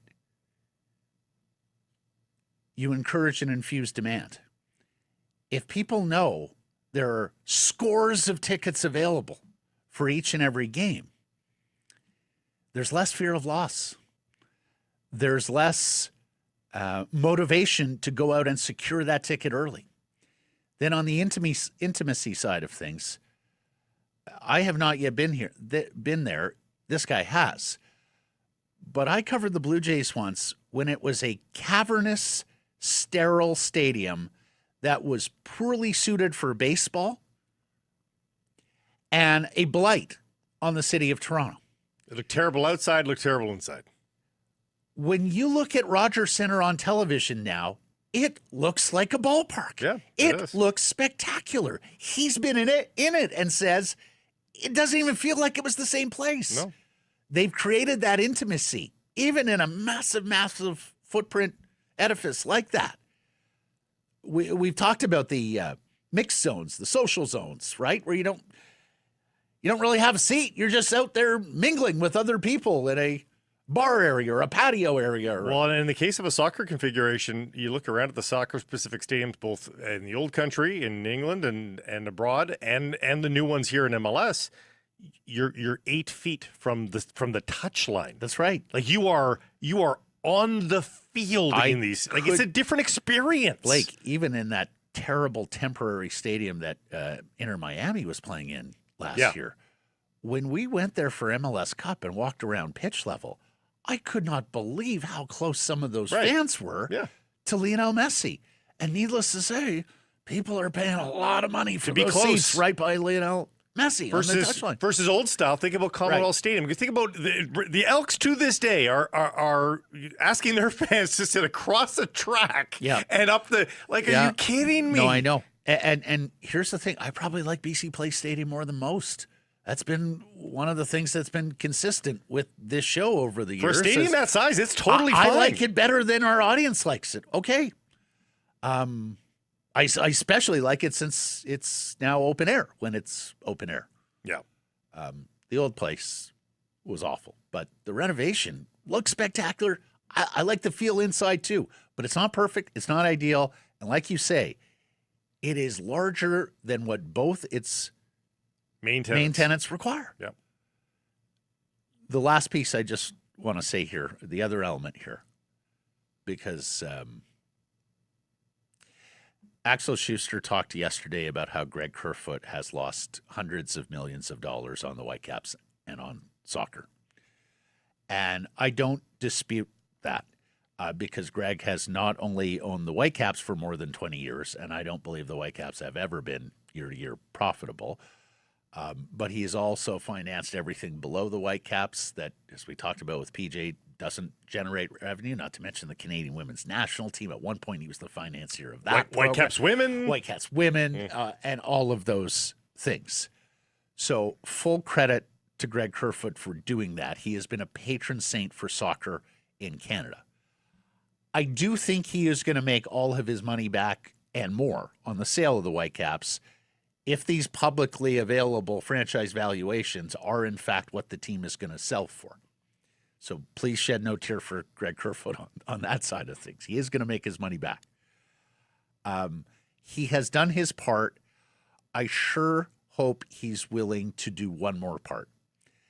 And that is to prioritize a local group that would keep the team in Vancouver over an outside group that wants to move the team, especially if they're willing to pay more. Yeah, well, that's the ask. That's the ask. Is that even if the number is X plus 15%, right? Go with X. Don't go with X plus 15. Please, Greg. Like we're begging you. We can't tell you to do that. We can't tell you that you must. We're asking you. Yeah. Well, the difference is, do you want, again, like with the Premier Eby scenario we laid out, do you want to walk around this province the rest of your life as the guy who saved the Caps, or do you want to be the villain? And I sure hope Garber and the MLS board are sincere about Save the Caps and simply aren't playing a charade with secret hopes of moving this team to Las Vegas or a U.S. market. Well, the thing is, in that regard, though, Matt, they can have their cake and eat it too. Like, they can expand one more time. I know, but Blake, as we've talked about, MLS has expanded very rapidly, more rapidly than any league we've seen in decades. Every time MLS expands, they get more and more people who attach phrases like House of Cards and Ponzi scheme to their franchise valuations because there are no supporting revenues that demonstrate that these teams are worth the hundreds of millions of dollars that these guys are buying them for via expansion processes. To sell an existing franchise for that sort of valuation gives them something that they can claim beyond their expansion process. Say, look, an existing team sold for hundreds of millions of dollars. That underscores what we're saying about how much our teams are worth and how good our business is. Like MLS has to, at some point, stop expansion, right? Yep. Like you've talked about it. It's the smallest league in terms of popularity, revenues, all of that. It's got the most number of teams. And it's the one that's looking, or at least there's talk around, having even more teams. Well, there are 30 teams. They're Well, they're at 30? Yeah. Okay. So they're not 32, they're at 30. No. That's what I'm saying. I think right now the line It's got to be 32. Yeah. Like you can't be bigger than the NFL. The NFL. No. So there is room for two more. And I honestly, as I scan the standings and look at all the cities that they're in, like some of the smaller cities that you'd be like, oh, they don't need to be there. Those smaller cities are the ones that have soccer-specific stadiums that are well supported, like Columbus, Portland. Like they've got the right setup in order to make it work. Yep. Yeah, they do. It's almost the big cities that have like the New York City FCs. Yeah, they almost have like a CFL problem, like Vancouver, Toronto, Montreal. Anyways, Axel Schuster has agreed to a contract extension in principle with the Whitecaps. That came out of yesterday's news briefing, media roundtable. It was set to expire in December. He would not say for how long the extension is. I mean, good sign that he's sticking around, maybe bad sign that he's not willing to reveal the term, but we're lucky to have Axel. Axel's been a godsend for this team, particularly on the player ops side, player procurement, and, of course, having a large hand in building this magnificent team. I suppose there's always the potential there's an out clause there that we don't know about. But, yeah, the logic here, folks, is that you can't play a lame duck season next year in Vancouver if they're moving. So if you're planning on moving and going to a temporary stadium in Las Vegas, why would the new owners, want to bring in wouldn't they want their own guy? That's the optimistic view on that. But again, there's ways around that per se. Sticking with soccer, Vancouver Rise drop a second straight decision by a 4-0 scoreline. This time in Ottawa, after losing the last one in Montreal, the defending NSL champions are off to an 0-3 start here. They're in Halifax on Monday before coming back home. Blue Jays get swept in Tampa Bay. Mariners take 2 of 3 from Atlanta. Brian Wu, absolutely extraordinary on the mound last night for Seattle. 6 innings, 1 hit, 3 base runners. Strikes out 9 for the win. Jose Ferrer with the save, working on a 3rd consecutive day. Basketball Phil is all over me about this relief pitcher, saying, you said it was such a bad trade with the Nationals on the offseason, giving away the prospect catcher Harry Ford. Hey, so far it has worked out very, very well for the M's, getting a terrific high-leverage left-handed reliever who's even spotting for Munoz in the closer role. We'll see where it goes because they still need offense. Look at this from Mike just had the graphic. Most starts of 6 innings and 1 or fewer hits. Like 1 or fewer hits alone is Wu's got 5 of those. More than Yamamoto, more than Gausman, more than Peralta, more than Gavin Williams since the start of 2025. And the Vancouver Canadians are back at it in Eugene tonight. They've been off the last 2 days after playing Monday. I saw their VP, Walter Cosman, yesterday. I said, Walter, how come you guys didn't play on a Tuesday or a Wednesday? It's so irregular. Well, it's graduation week at the University of Oregon, where the Emeralds play their home games. So they marched to the school's orders on stadium availability. Congratulations to all those Ducks graduates. Shout out to our friend Kara Sangera, who went to the University of Oregon. So they're back at it tonight. Stadium's been busy the last couple of days. They've done the graduation, and they return home Tuesday against Everett, one of Seattle's farm teams. 3 of the M's top 10 prospects actually play for this Everett AquaSox team. So Mariners fans, go check out some of your ball club's future at the Nat next week. Games Tuesday through Sunday with, of course, the Friday nooner.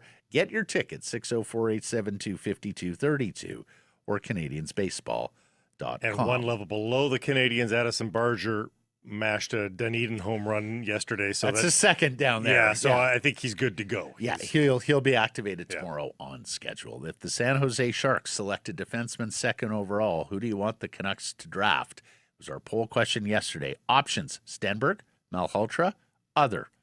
Winner? Stenberg. Percentage? 75. 80. Oof. Pucker Glenn Stenberg, guy has been 1 or 2 since last year's draft. Diablo, Canucks are drafting Malhotra. JR said something that led me to believe they're going after a center. That is the right move. They don't need a winger. They need to build down the middle and right shot D. And it's true. Rutherford did name check center and defense when speaking the other night. Scotty says, I'm on the don't take Swedes anymore train. We saw a lot of that. Yeah, we did. But there's absolutely no way you pass on Stenberg. We have the Wild's first-round pick to pick up a center. We have Coots. Next year will be the year to pick up a great center. Yep. And I know people are sour on Swedes because of the trajectory of Elias Pettersson. Folks, he was a 100-point player. Well, I mean, Naslin, Sedin. Yeah. We're league MVPs. But still, in terms of spotting talent, that would he flourished in the NHL. What has happened since, God only knows. But they made the right choice in that moment. They drafted the guy that went on to score 100 points in the NHL. That was the right spotting of talent. Thanks for joining. No Easter today. Oh, hold on a second. Oh, no. What happened? He gets so upset when I don't include them at first. Yerky. What did he see? Steve Ellis misspoke and said Quinn Hudson, not Cole Hudson. I heard for that. Yes. Lane Hudson's brother. Quinn Hudson's a there person is too. A Quinn Hudson, yeah, I believe in the Oilers Yes. system, but it is Lane and Cole who are the brother defensemen. Quinn's a winger. Lane in Montreal and Cole in Washington. Thanks for joining us, everybody. Appreciate you spending some time connecting with the program. Please do subscribe to our assorted channels, YouTube, and wherever you get your podcast. Follow on social, Xnets of Facebook, TikTok, YouTube, Blue Sky Live, many of those platforms, noon Pacific time weekdays. And, of course, please do support the community sponsors you hear us talking about and keep it local.